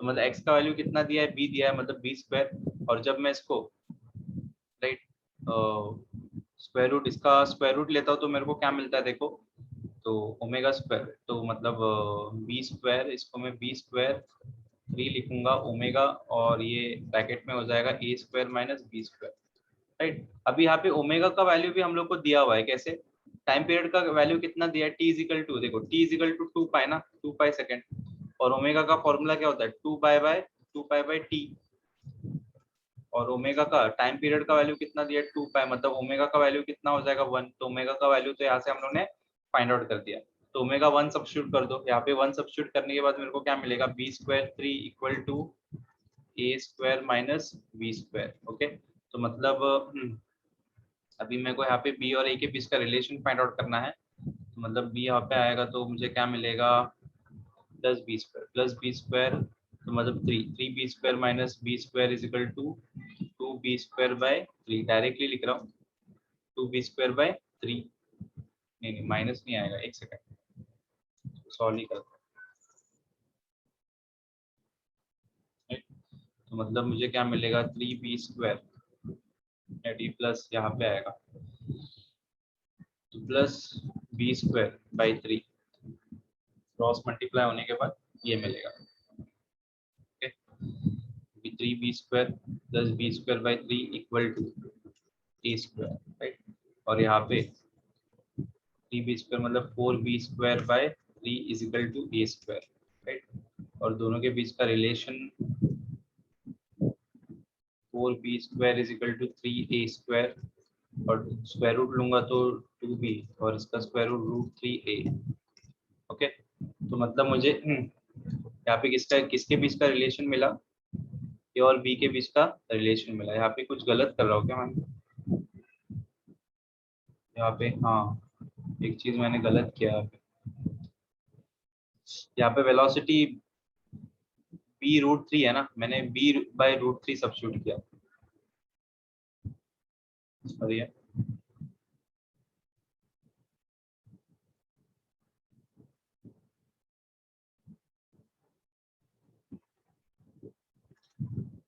तो b इंटू रूट 3 है वेलोसिटी, b रूट 3, और यहाँ पे मैंने क्या किया, ओमेगा, राइट, स्क्वायर किया ना, तो ये स्क्वायर और ये भी स्क्वायर हो जाता है, तो मुझे क्या मिलेगा, that is b square into 3, right. तो 3b स्क्वायर, और यहाँ पे ये आएगा तो प्लस बी स्क्वायर यहाँ पे हो जाएगा, तो मतलब 4b square is equal to a square.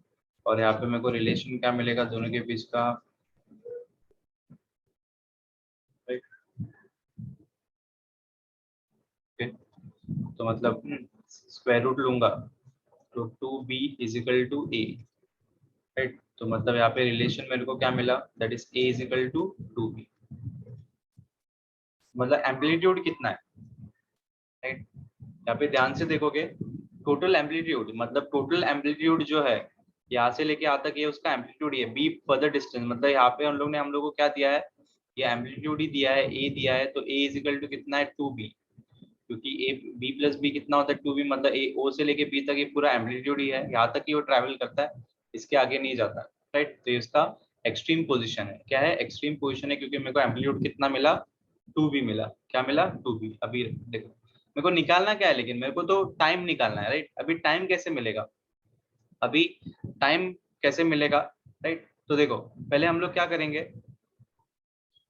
ओ से लेके बी तक ट्रैवल करने के लिए उसको कितना टाइम लगता है, वो हम लोग निकाल सकते हैं। कैसे, क्योंकि क्योंकि बाय डिस्प्लेसमेंट इक्वेशन, राइट। तो डिस्प्लेसमेंट का equation by displacement equation,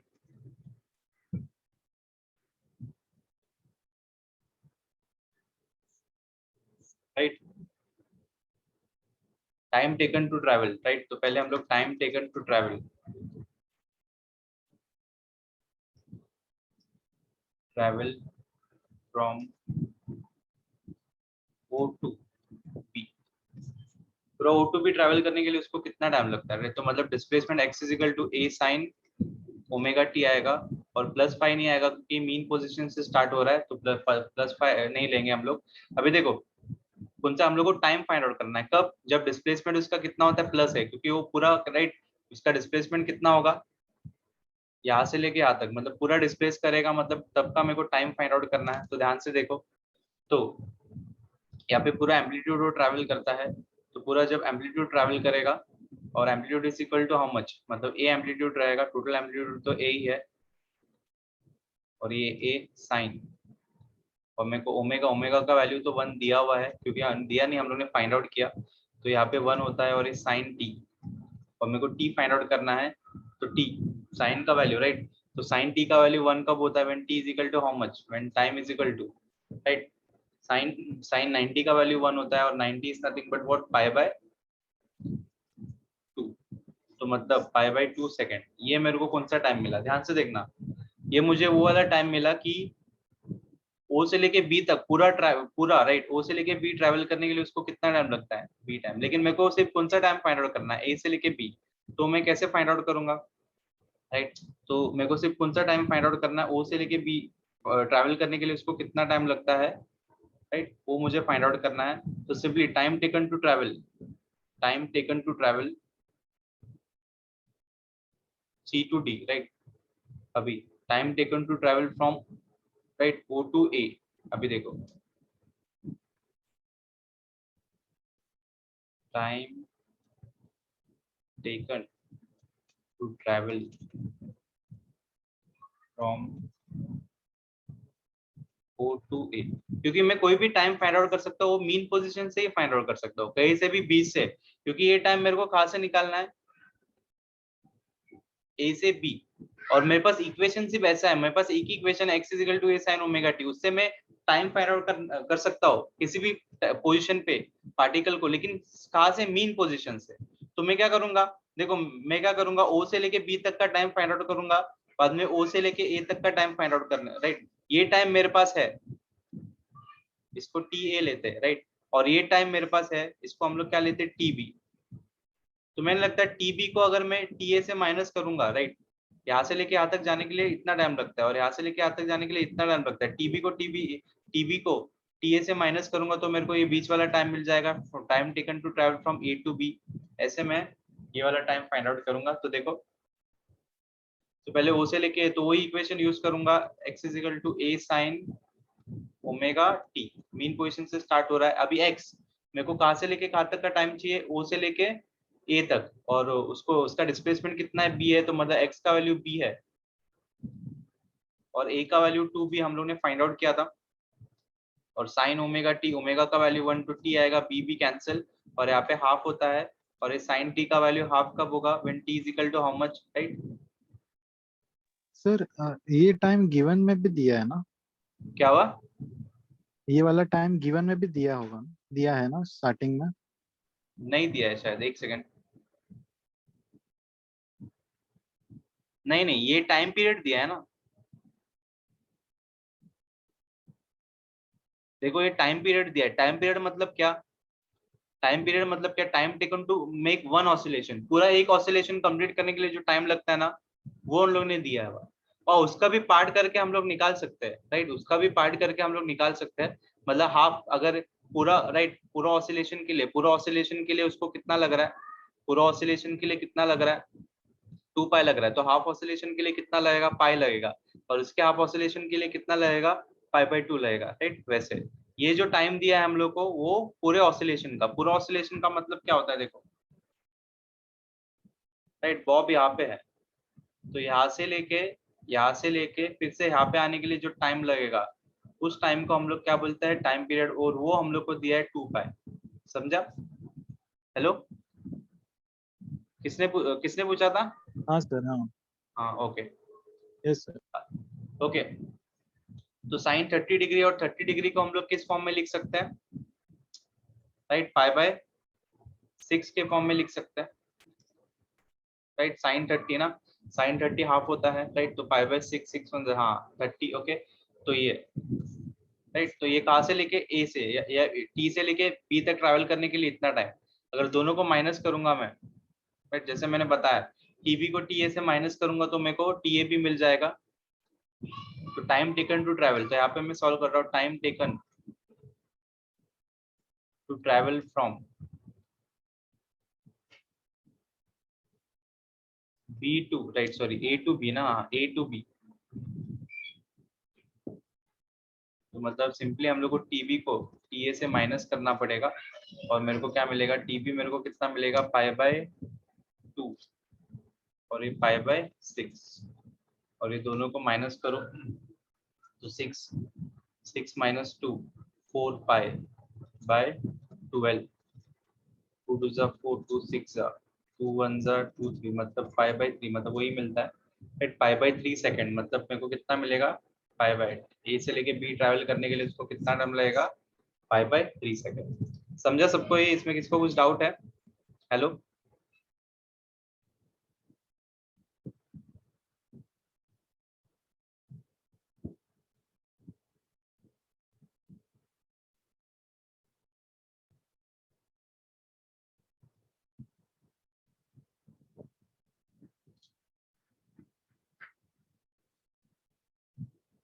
okay, last part कौन सा वाला पार्ट,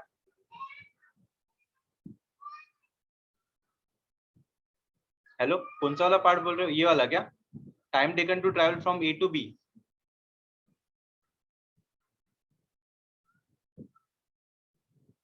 ए टू बी वाला क्या, हेलो,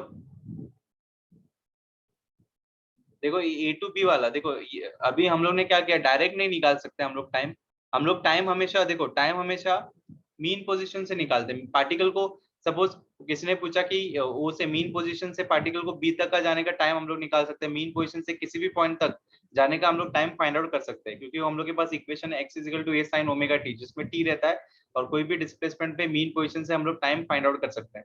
लेकिन अभी हम लोग को टाइम जो है a से लेके b फाइंड आउट करना है, तो मैंने क्या किया, पहले o से लेके b तक जाने के लिए कितना टाइम लगता है वो फाइंड आउट किया tb, बाद में o से लेके a तक जाने के लिए कितना टाइम लगता है t है, बाद में मैं क्या करूंगा tb को ये टाइम मेरे को राइट टीबी का टाइम मेरे को पता है राइट, इसको अगर मैं इससे माइनस कर दूंगा तो मेरे को राइट मेरे को कौन सा टाइम मिलेगा, ये वाला बचा हुआ टाइम मिलेगा, दैट इज कि बी पार्टिकल को ए से लेके बी तक जाने के लिए कितना टाइम लगता है।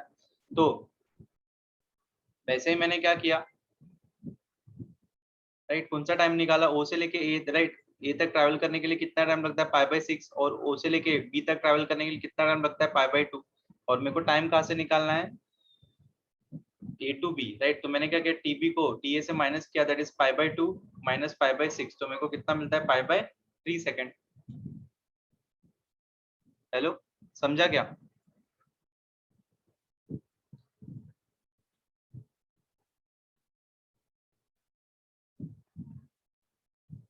ओके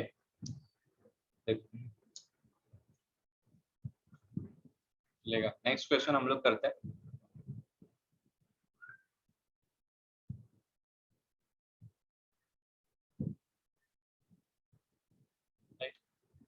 नेक्स्ट क्वेश्चन में क्या दिया है, ओके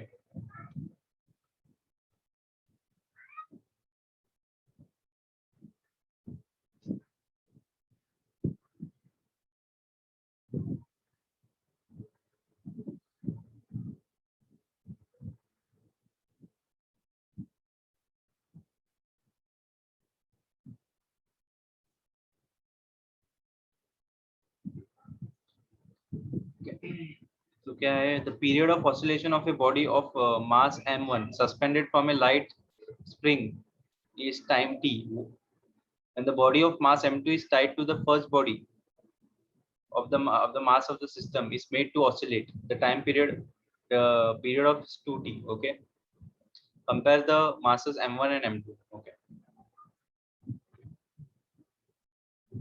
तो क्वेश्चन नंबर कौन सा है, 18th वाला है।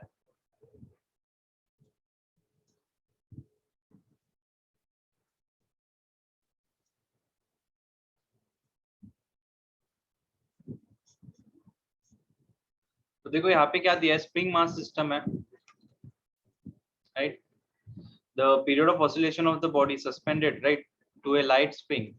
तो एक बॉडी को उन लोगों ने सस्पेंड किया है और एक स्प्रिंग से कनेक्ट किया है राइट, और इसका मास कितना m1 है और स्प्रिंग कांस्टेंट k है, मतलब वो तो कांस्टेंट है, स्प्रिंग कांस्टेंट जो होता है उसको k लिया है राइट।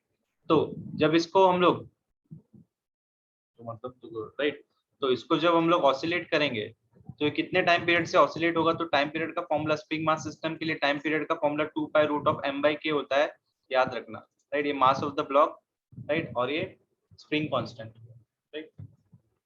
तो फर्स्ट केस में इसमें दो केसेस है, फर्स्ट केस में राइट, फर्स्ट केस में हम लोग क्या बोल रहे हैं राइट, मास कितना है, तो फर्स्ट केस में हम लोग ने मास m1 कनेक्ट किया है, स्प्रिंग वही है, फर्स्ट केस में मास m1 कनेक्ट किया, तो टाइम पीरियड राइट, तो टाइम पीरियड इसको कितना मिलता है,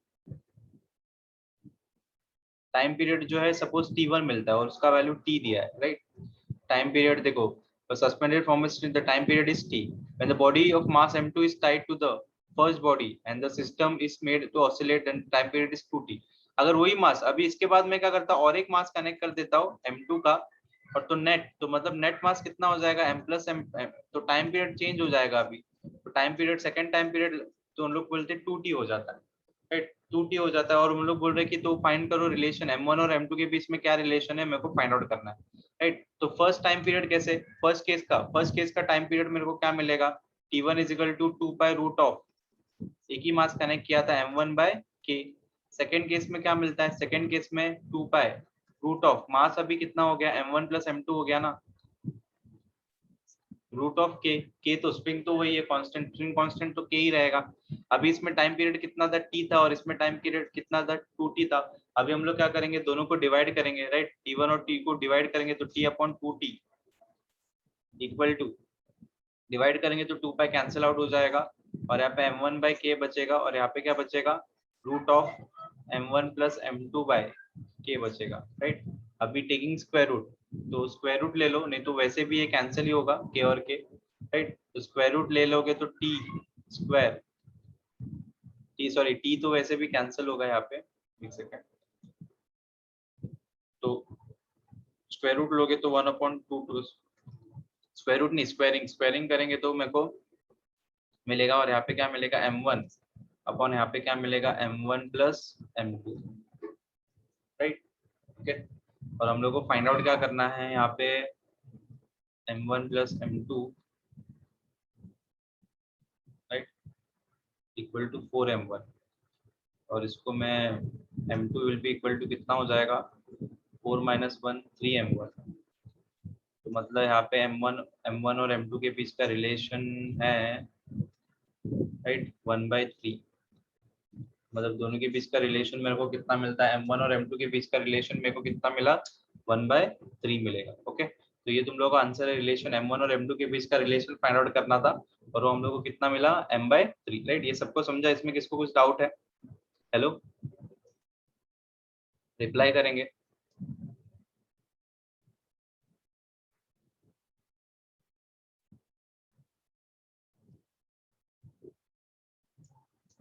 ओके,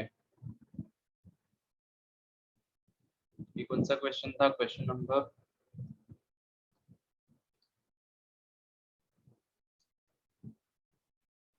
क्वेश्चन नंबर 18। ओके,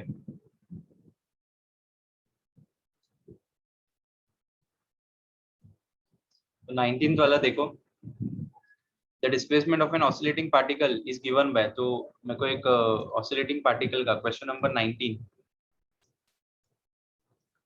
मेरे को डिस्प्लेसमेंट दिया है, तो displacement of the oscillating particle कितना दिया है, that is a sin omega t plus b sin omega t, right, a sin omega t plus b sin omega t, a sin omega t plus b b cos a की sin है, cos b cos omega t,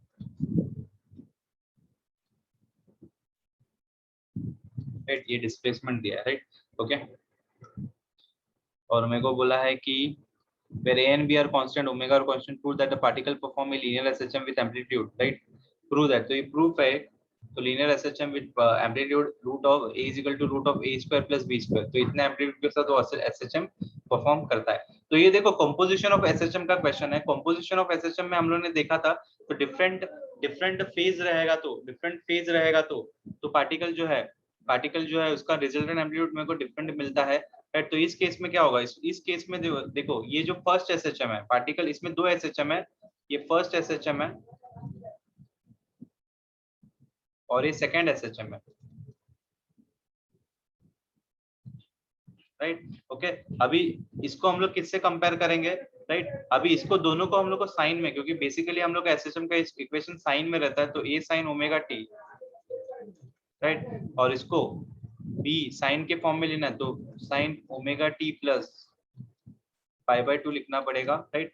क्यों π/2 लिखना पड़ेगा, क्योंकि cos sin omega t plus, right, 90 plus 90 equal to cos omega cos theta, right, cos theta is equal to sin 9, right, sin 90 plus theta, तो इस form में हम लोग लिख सकते हैं, राइट। अब इसको हम लोग कंपेयर करेंगे, comparing, right, the equation with general equation of SHM, right.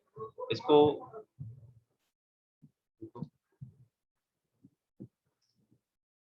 तो ये मुझे मिला, ओके।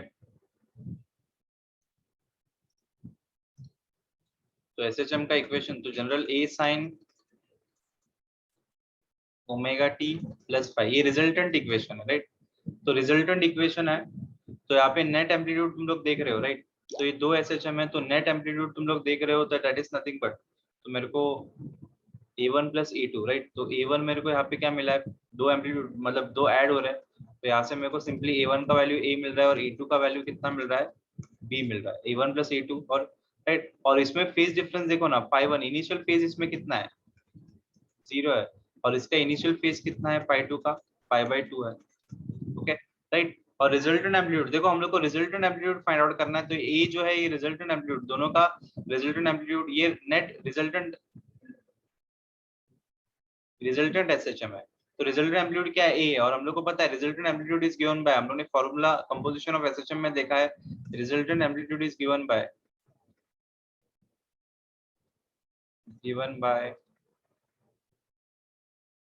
तो रिजल्टेंट एम्पलीट्यूड जो that is nothing but a, right, वो ए ही है, उसको मैं r is equal to a is equal to root of, formula क्या है, that is a square plus a1 a2 plus 2 a1 a2 cos phi 1 plus phi 1 minus phi 2, plus नहीं आएगा, right, phi 1 minus phi 2, okay. तो ये अभी ध्यान से देखो, एक, राइट, तो फर्स्ट एम्पलीट्यूड कितना है, that is a1 is nothing but a square plus b square plus 2 ab और cos पाई, राइट, पहला तो 0 है, राइट, और दूसरा है, राइट, phi 1, तो 0 माइनस पाई बाई 2, और 0 माइनस पाई बाई 2 करते हो तो तुम लोगों को कितना मिलता है, राइट, cos, मतलब ये तो तुम लोगों को वैसे भी, right, cos 0 minus pi by 2 मतलब ये 0 ही मिलेगा तुम लोगों को, क्योंकि ये cos 90 है, cos 90 क्या होता है, 0 होता है, राइट, तो हम लोग को मिलेगा क्या यहाँ पे, देखो इसको मैं पूरा लिखता हूँ, बी स्क्वायर प्लस 2a, वैसे भी ये क्या होगा, ये तो ये टर्म जो है वैसे भी 0 ही हो जाएगा, और मेरे को क्या मिलेगा, a square plus b square, जो मेरे को प्रूव करना था, तो resultant amplitude is equal to a square plus b square, right, okay. ये समझा तुम लोग को, इसमें किसको कुछ डाउट है, रिप्लाई करो।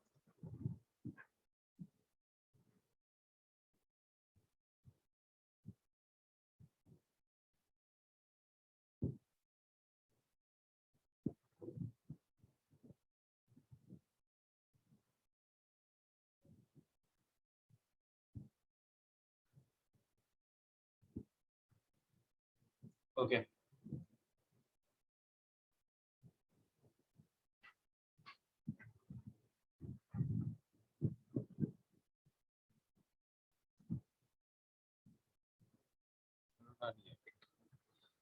चल रहा ही नहीं है, कोई सेकंड,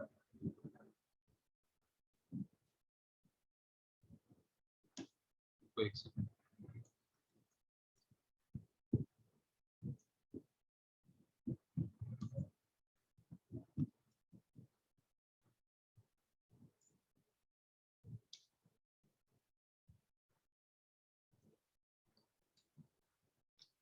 एक सेकंड ना, थोड़ा केबल कनेक्ट करना पड़ेगा, एक सेकंड, जस्ट वेट।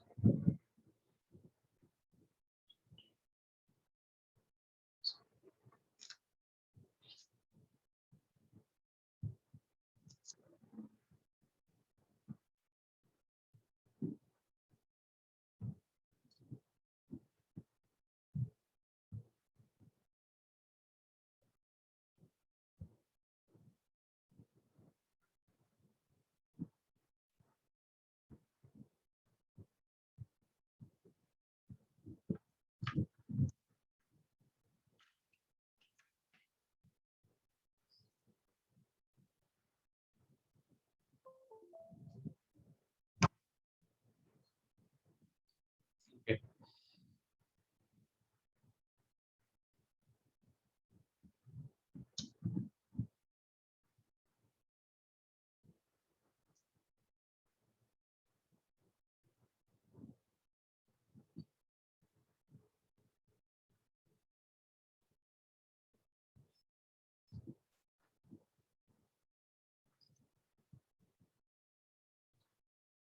ओके, चलेगा, स्टार्ट करते। क्वेश्चन नंबर 19 हो गया, अभी 20 वाला क्वेश्चन देखते हैं।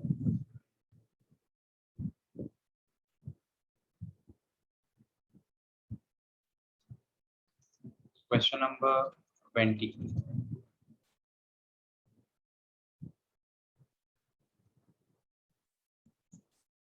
क्वेश्चन नंबर 20 देखो क्या है, इसमें क्या दिया है, two parallel SHM represented by, right, दो एसएचएम दिया है, तो ये भी result composition of two SHM के ऊपर बेस्ड रहेगा, राइट, तो मतलब x1 एक एसएचएम दिया है, सेकंड एसएचएम दिया है, are suspended on a particle, determine the amplitude and the epoch of the resultant SHM, right, epoch जो होता है वो रिजल्टेंट फेज रहता है, राइट, वो भी हम लोग देखेंगे। पहले फर्स्ट एसएचएम क्या, x1 5 sin 4 pi t plus pi by 3।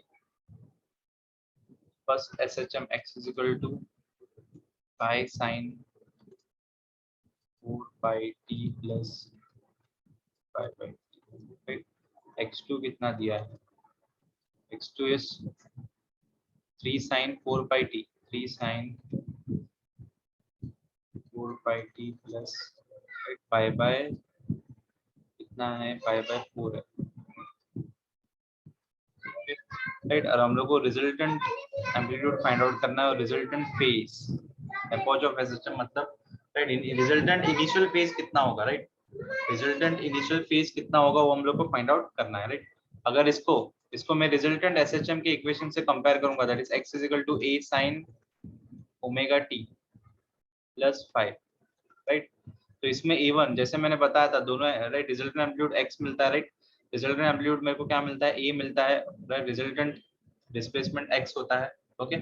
तो यहाँ पे a1 5 है, a2 3 है और इसका इनिशियल फेज, राइट, यहाँ पे ओमेगा का वैल्यू भी मिल गया है, omega is equal to, right, omega t होता है तो omega t omega t omega t, omega का वैल्यू कितना है 4 पाई है, और यहाँ पे और एक चीज क्या मिल रहा है, ओमेगा का वैल्यू मिल गया, और यहाँ पे मेरे को फाइव इनिशियल फेज भी मिलता है, फाई वन कितना है, pi by 3, that is pi by 3 is almost 60 degree, और pi by 2 pi by 4 is 45 degree, okay. तो ये मुझे मिला initial phase.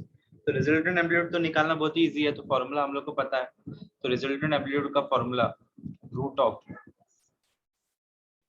a1 square plus a2 square plus 2a1 a2 cos phi 1 minus phi 2, okay. Simply हम लोग को सिर्फ substitute करना है, तो देखो, राइट, तो इसको सब्स्टिट्यूट करेंगे, देखो a1 का value 5 5 5 is 25 plus 3 3 is 9 plus 2 into 5 3 is 15 into cos phi 1 minus phi 2, that is phi 1 minus phi 2 करेंगे, राइट, तो मतलब 60 degree minus 45 degree, how much 15 degree होता है, राइट। और इसको अगर हम लोग सॉल्व करते हैं तो कितना होता है, 29 25 प्लस 9 34, 34 प्लस ये 30 होता है इनटू cos 15, तो cos 15 का वैल्यू तुम लोग लॉग बुक से फाइंड आउट कर सकते हो, नहीं तो मैं डायरेक्टली यहाँ पे, राइट, cos 15 cos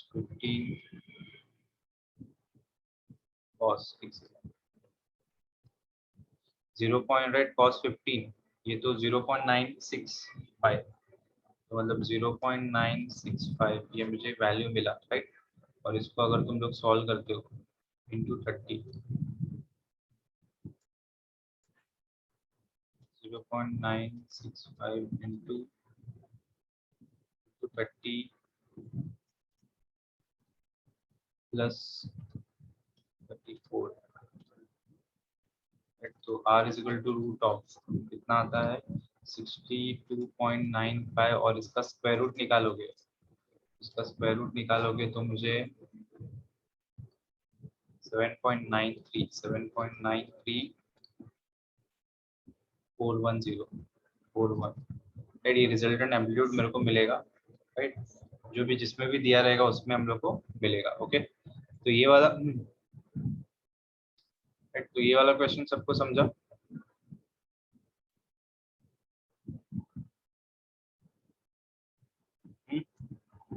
इसमें किसको कुछ डाउट है, यहाँ तक रिजल्टेंट एम्पलीट्यूड में किसको कुछ डाउट है, राइट, ओके।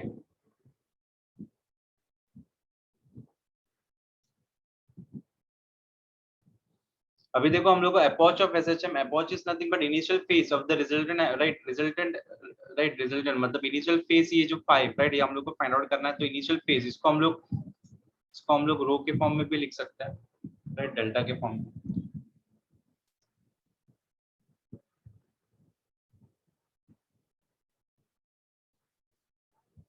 तो initial phase of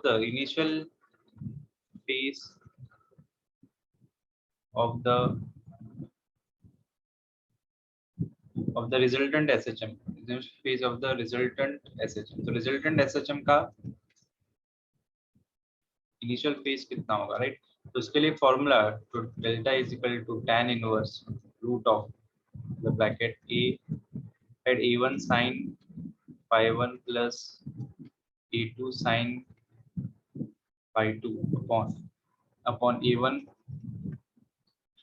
cos phi1 plus a2 cos phi2. Okay, right? तो ये हम लोग को सब्स्टिट्यूट करना है. तो a1 का वैल्यू जो है कितना है, 5 है, और इसका cos phi1, राइट? phi1 का वैल्यू मेरे को कितना मिला, 60, मतलब sin 60 sin, राइट, मतलब sin pi के फॉर्म में pi by 2 प्लस 3 sin, इसका value 5 by 4, 5 cos pi by 2 plus 3 cos pi by 4. Okay, तो इसका वैल्यू, राइट, तो इसका वैल्यू हम लोग को, राइट, फाइंड आउट करना है. tan inverse, right, sin pi by 2, sin pi by 2 is all right, sin pi by 3 है ना, सॉरी pi by 2 नहीं है, एक second, pi by 60 sin 60 degree. Okay, तो sin 60 डिग्री कितना होता है, √3/2, राइट? तो √3/2 का वैल्यू देखोगे, मतलब उसका, राइट, √3/2 का वैल्यू देखोगे तो 1.414 डिवाइडेड बाय, तो अप्रोक्सीमेटली तुम लोग को, राइट, 1.7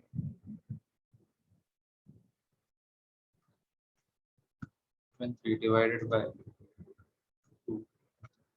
0.865, मतलब 0.866, approximately 0.866, right, plus 3 into sin pi by 4, pi by 4 is nothing but 45, sin 45 1/√2, और 1/√2 का वैल्यू 0.707 होता है, ये तुम लोग याद रख सकते हो. Okay, same way 5 into cos pi, right, cos pi by 3, cos pi by 3, cos 60 half होता है, मतलब 0.5 plus 3 cos pi by 4, cos pi by 4, right, फिर से 1/√2, 0.707, राइट. ओके, अब इसको हम लोग को सॉल्व करना है. 0.707, 5 into 0.866, राइट, प्लस, पूरा ही लिखता हूँ मैं, 2.5, इसका वैल्यू तो 2.5 आएगा, 4.33 प्लस इसका वैल्यू 0.55 है ना, ये हाफ, मतलब 2.5, इन दोनों का value 0.707, 3 into 0.707, 2.121, 2.121. Okay, simply add करो. पहले तो 4.33 प्लस 4.33, 6 पॉइंट, तो tan इनवर्स मेरे को क्या मिलेगा, 6.451 divided by 2.121 plus 2.121 plus 2.5, 4.621, right. तो इन दोनों को डिवाइड करना पड़ेगा, राइट. तो इन दोनों को डिवाइड करोगे तो अप्रोक्सीमेटली तुम लोग को, कैलसी में कर रहा हूँ, एक सेकेंड. तो इसमें हम लोग को आंसर जो है 1.39. ओके, इन दोनों को डिवाइड करोगे तो, और इसका इन्वर्शन, राइट, इसमें लॉग बुक में तो नहीं है. ओके, 54 डिग्री 53 मिनट्स, ये तुम लोग, राइट, tan इनवर्स जो है लॉग बुक में देख सकते हो. ओके, इसका tan इनवर्स कैसे निकालते हैं लॉग बुक में, राइट. लॉग बुक में डायरेक्टली तुम लोग फाइंड आउट कर सकते हो इसका tan इनवर्स, राइट। तो इस तरीके से हम लोग को आंसर कितना मिला इसका, तो यहाँ पे जो आंसर दिया है, राइट, ये आंसर तो आया 54 डिग्री, राइट। तो यही हम लोग को आंसर मिलेगा अगर तुम लोग सॉल्व करोगे एग्जैक्टली भी। 7.936, तो हम लोग को एम्पलीट्यूड कितना मिला, 7.936, ओके उतना ही चलेगा, ओके, राइट। तो इसमें किसको कुछ डाउट है, हेलो, इसमें किसको कुछ डाउट है?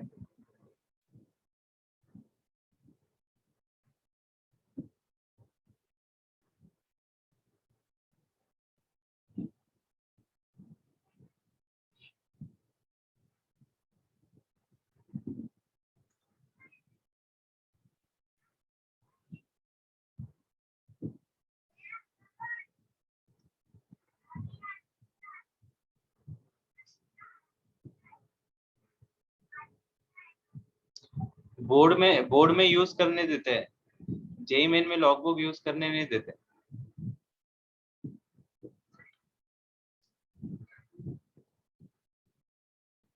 हेलो,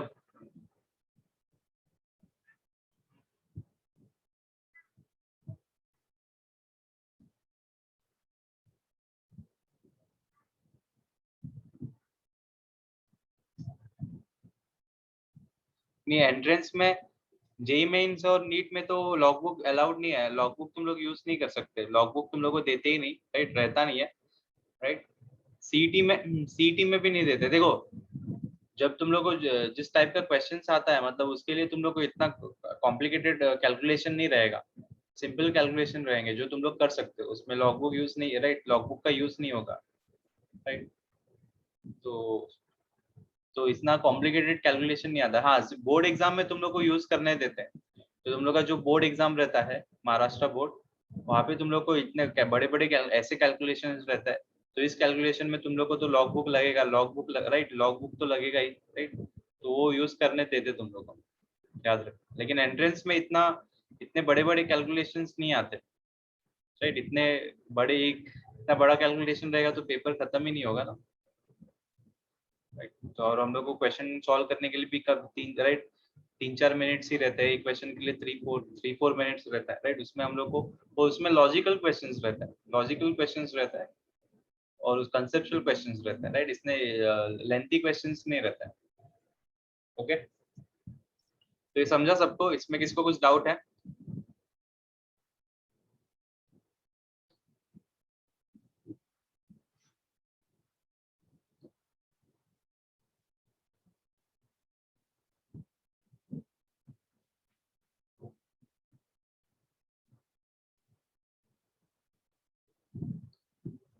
क्वेश्चन नंबर 21, देखो यहाँ पे क्या दिया है क्वेश्चन नंबर 21 में, a 20 centimetre wide thin circular disc of mass 200 gram, right. 200 तो डायमीटर उसका वाइड है, मतलब उसका डायमीटर दिया है, तो डायमीटर कितना दिया है 20 सेंटीमीटर। तो इसका क्वेश्चन नंबर 21 का गिवन डेटा,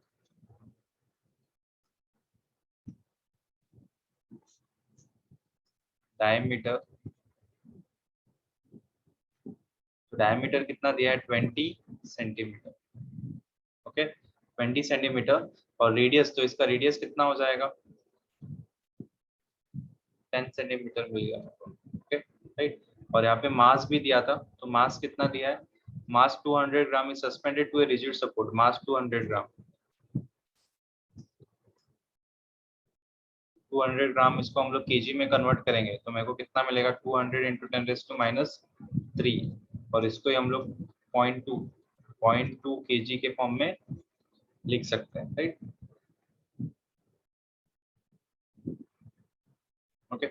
और यहाँ पे क्या दिया है, is suspended to a rigid support, okay, 20 meter wide circular disc of mass 200 gram is suspended to a rigid thin metallic wire by holding the rim of the disc, the string is twisted to an angle 60 degree and released। तो मतलब यहाँ पे angular SHM हो रहा है, तो लोगों ने क्या बोला है कि एक थिन है और यहाँ पे इससे एक डिस्क है, उस डिस्क से, राइट, ये थिन स्ट्रिंग से कनेक्टेड है और इसको हम लोग क्या किया है, यहाँ से हम लोग ने सेंटर से कितने से ट्विस्ट किया है 60 डिग्री ट्विस्ट करके 60 डिग्री ट्विस्ट करके हम लोग ने क्या किया है, छोड़ दिया, राइट। मतलब ट्विस्ट यहाँ पे मतलब थीटा कितना है, 60 डिग्री दिया हुआ है, राइट। और यहाँ पे और क्या दिया है हम लोग को, 60 डिग्री दिया है और बोला है कि twisted and release it, now it perform angular oscillation of period 1 second। और हम लोग को एंगुलर ऑसिलेशन टाइम पीरियड भी दिया है 1 सेकंड का, और एंगुलर ऑसिलेशन परफॉर्म करता है वो। Calculate the maximum restoring torque generated in the string under undamped condition. और यहाँ पे पाई क्यूब का वैल्यू कितना लेने बोला है, 31। पाई क्यूब का वैल्यू मतलब पाई क्यूब का वैल्यू अप्रोक्सीमेटली 31 लेने बोला है, तो ये दिया हुआ है, ओके, राइट। और हम लोग को पता है रीस्टोरिंग टॉर्क जो होता है, तो रीस्टोरिंग टॉर्क का फॉर्मूला, राइट, रीस्टोरिंग टॉर्क मतलब टॉर्क का बेसिकली फॉर्मूला आई अल्फा होता है, लेकिन in SHM, right, in angular SHM में, right, in angular SHM,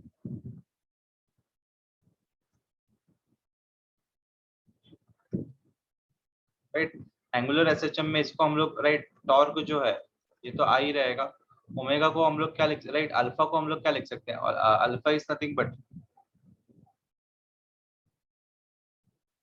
right, alpha minus C by theta, right. Alpha is equal to K is equal to minus C by, right, minus C by theta होता है, ये हम लोग ने देखा है। तो मतलब ये अल्फा को हम लोग क्या लिख सकते हैं, omega square into theta, right, where omega is nothing but root c by, right, c by k, मतलब वो ट्विस्ट कांस्टेंट के साथ यहाँ पे हम लोग कंसिडर करते हैं उसको, राइट, ओके। तो मतलब omega is equal to root of c by k करके यहाँ पे रहता है, ओके, राइट। तो इसको हम लोग इस फॉर्म में लिख सकते हैं। अभी सिंपली यहाँ पे हम लोग को देखो torque, restoring torque find out करना है। तो इस डिस्क का, ये मेटेलिक डिस्क है, तो इसका moment of inertia about this axis, क्योंकि इस एक्सिस से रोटेट हो रहा है, तो इसका moment of inertia about this axis, जिसका मोमेंट ऑफ इनर्शिया हम लोग को पता है mr स्क्वायर बाय 2 होता है। तो mr स्क्वायर बाय, तो I की जगह हम लोग mr स्क्वायर बाय 2 सब्स्टिट्यूट करेंगे, राइट। और ओमेगा, ओमेगा का वैल्यू हम लोग, right, omega is nothing but 2 pi by T square, और थीटा तो दिया हुआ है कितना, 60 डिग्री, और रेडियन में, क्योंकि हम लोग को रेडियन में हम लोग ऐसा यूनिट में सब्स्टिट्यूट किया, तो रेडियन 60 डिग्री का रेडियन के फॉर्म में कितना होता है, पाई बाई 3, पाई बाई 3 के फॉर्म में लिख सकते हैं, ओके। अभी सिर्फ वैल्यू सब्स्टिट्यूट करना है हम लोग को। तो इसका 0.2 और रेडियस मेरे को कितना दिया है, 10 सेंटीमीटर है। तो 10 सेंटीमीटर मतलब 10 इंटू 10 10 100, तो 10 into 10 raise to 10 raised to minus 2 the whole square, मतलब 10 raised to minus 4, okay, divided by 2, तो into 2 to the 4, ये पाई स्क्वायर, और टाइम पीरियड कितना दिया है 1, और ये पाई 3.14 अपॉन 3, राइट। तो इसको मुझे सॉल्व करना पड़ेगा अभी, राइट। और यहाँ पे हम लोग, राइट, डायरेक्टली देखो पाई क्यूब, ये पाई क्यूब हो रहा है ना, तो इसका वैल्यू हम लोग को दिया है 31 लेने बोला है हम लोग ने, राइट। तो इजीली हम लोग इसको सॉल्व कर सकते हैं, तो देखो कैसे है। तो ये एक जीरो गया, तो यहाँ पे -2 बचेगा, और -2 बचेगा, तो इसको अगर मैं इंक्रीज करूंगा तो ये 2 भी जाएगा, राइट, 1 से इंक्रीज करूंगा 2 भी जाएगा, तो मुझे यहाँ पे क्या बचेगा, 2 इंक्रीज, इसको डिक्रीज -3, मतलब यहाँ पे 10 raised to -3 इंटू यहाँ पे क्या है 4/3 इंटू यहाँ पे क्या है, इसको 31 लेने बोला है, 31, ओके, राइट। तो इसको मुझे सॉल्व करना पड़ेगा, राइट। तो इसको सॉल्व करोगे तो 3.142 मतलब 31, राइट, इसको 31 3.31 into 31 into 4/3, 31 4, 31 into 4 divide by 3,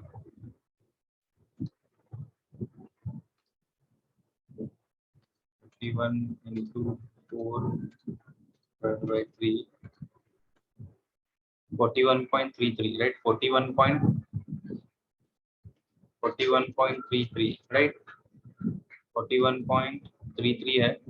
और इसको अगर इंटू 10 रेज टू -3, राइट, इसको मैं डिक्रीज करूंगा तो मुझे कितना मिलता है, 0.04133। ये टॉर्क है, तो इसका यूनिट न्यूटन मीटर आएगा। तो इस तरीके से हम लोग ने इसको सॉल्व किया। तो ये सबको समझा, इसमें किसको कुछ डाउट है, ओके। किसको कुछ डाउट है क्या?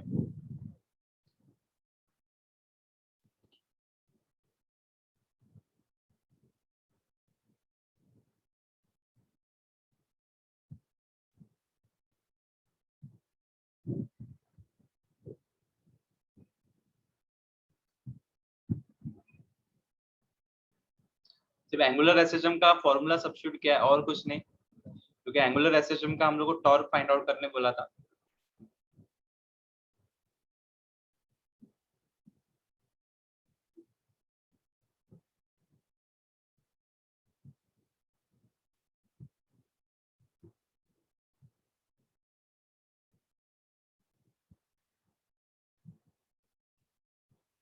ओके, तो नेक्स्ट क्वेश्चन, क्वेश्चन नंबर 22 देखते हैं।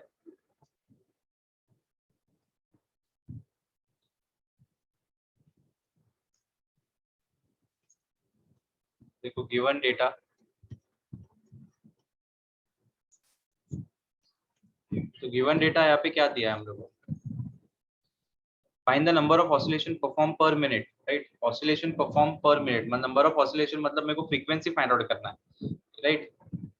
मुझे यहाँ पे फाइंड आउट क्या करना है, frequency, right.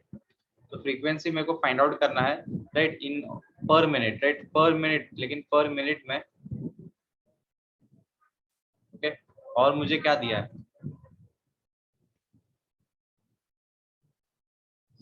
number of oscillation per minute if by magnet vibrating in a plane of uniform magnetic field 1.6, the magnet has a moment of inertia, मतलब magnetic field और moment of inertia का वैल्यू दिया है 1.6 into 10 raised to -5 weber per metre square और 3 into 10 raised to, okay. तो यहाँ पे मैग्नेटिक फील्ड कितना 1.6 into 10 raised to 1.6 into 10 raised to -5 weber per metre square, right. और क्या दिया हम लोग को, moment of inertia that is 3 into 10 raised to -6 kg metre square, right. तो बार मैग्नेट हम लोग ने, और एक चीज हम लोग को दिया है, and a magnetic moment of 3 ampere per, right, magnetic moment m, जिसको m से डिनोट किया है हम लोग ने 3 एम्पियर पर मीटर स्क्वायर, ये मैग्नेटिक मोमेंट है, ओके।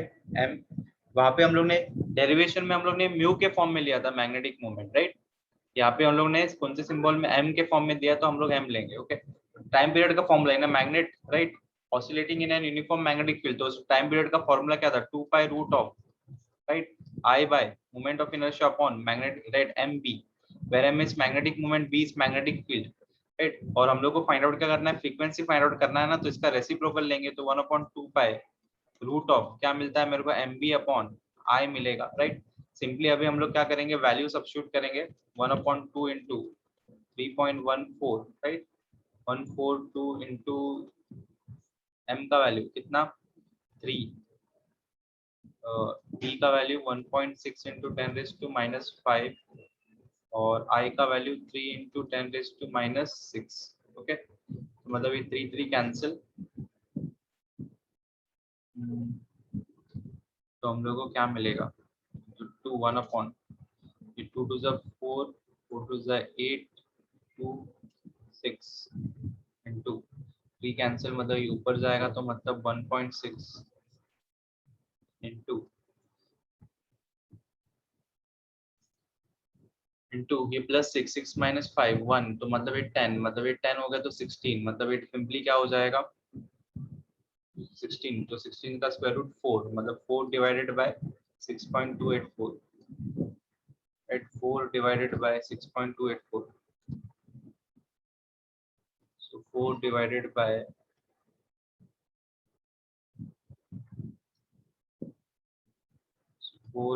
by 6.284, 0.6365, 0.6365,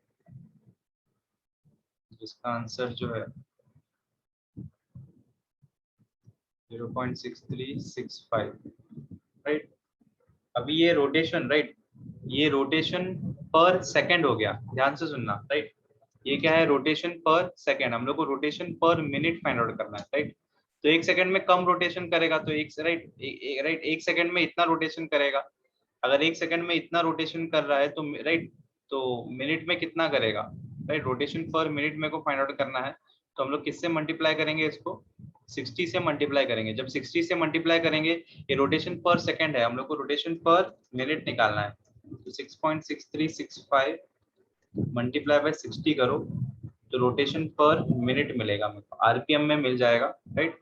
नहीं तो ऑसिलेशन पर मिनट मिल जाएगा, राइट। तो हम लोग मल्टीप्लाई करते हैं 60, इसको 60 से मल्टीप्लाई करूंगा तो 38.1922, 38.1922 मतलब frequency will be equal to 38.1922 rotation पर मिनट, राइट। ये रोटेशन नहीं बोल सकता, सॉरी, ये ऑसिलेशन हो रहा है ना, तो रोटेशन नहीं बोल सकता मैं इसको, ऑसिलेशन ही बोलना पड़ेगा, क्योंकि ऑसिलेट कर रहा है। रोटेशन का मतलब अलग हो जाता है, ऑसिलेशन पर सेकंड, ऑसिलेशन पर मिनट, ओके। तो ये ओके, समझा। इसमें किसको कुछ डाउट है, हेलो, रिप्लाई करो।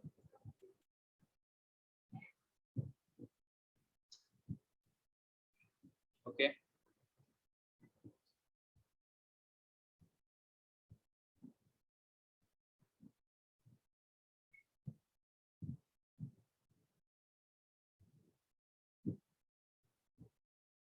ओके,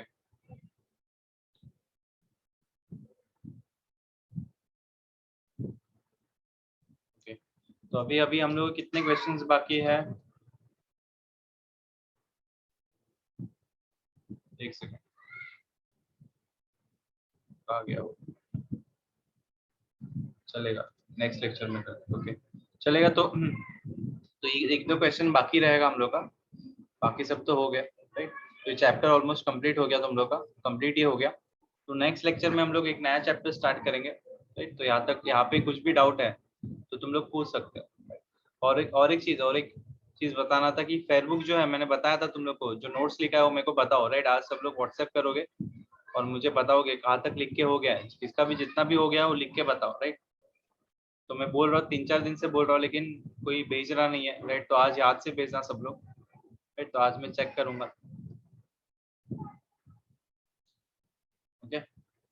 और सर वो पीडीएफ भी भेज देना आप, लास्ट 2 हाँ, लेक्चर पीडीएफ का, नहीं ये भेजा क्या लेक्चर मैंने? का। No sir. ओके, चलेगा, मैं भेजता हूँ आज ही मैं निकाल के रखता हूँ, आज भेजता हूँ, आज भेजता हूँ मैं।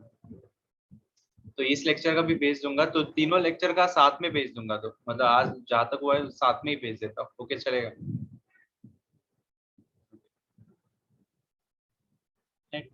तो अभी यहाँ तक हम लोग एंड कर देते हैं, तो नेक्स्ट लेक्चर में हम लोग कंटिन्यू करेंगे, bye. Bye sir, thank you sir. Bye sir, thank you sir. हाँ, बाय।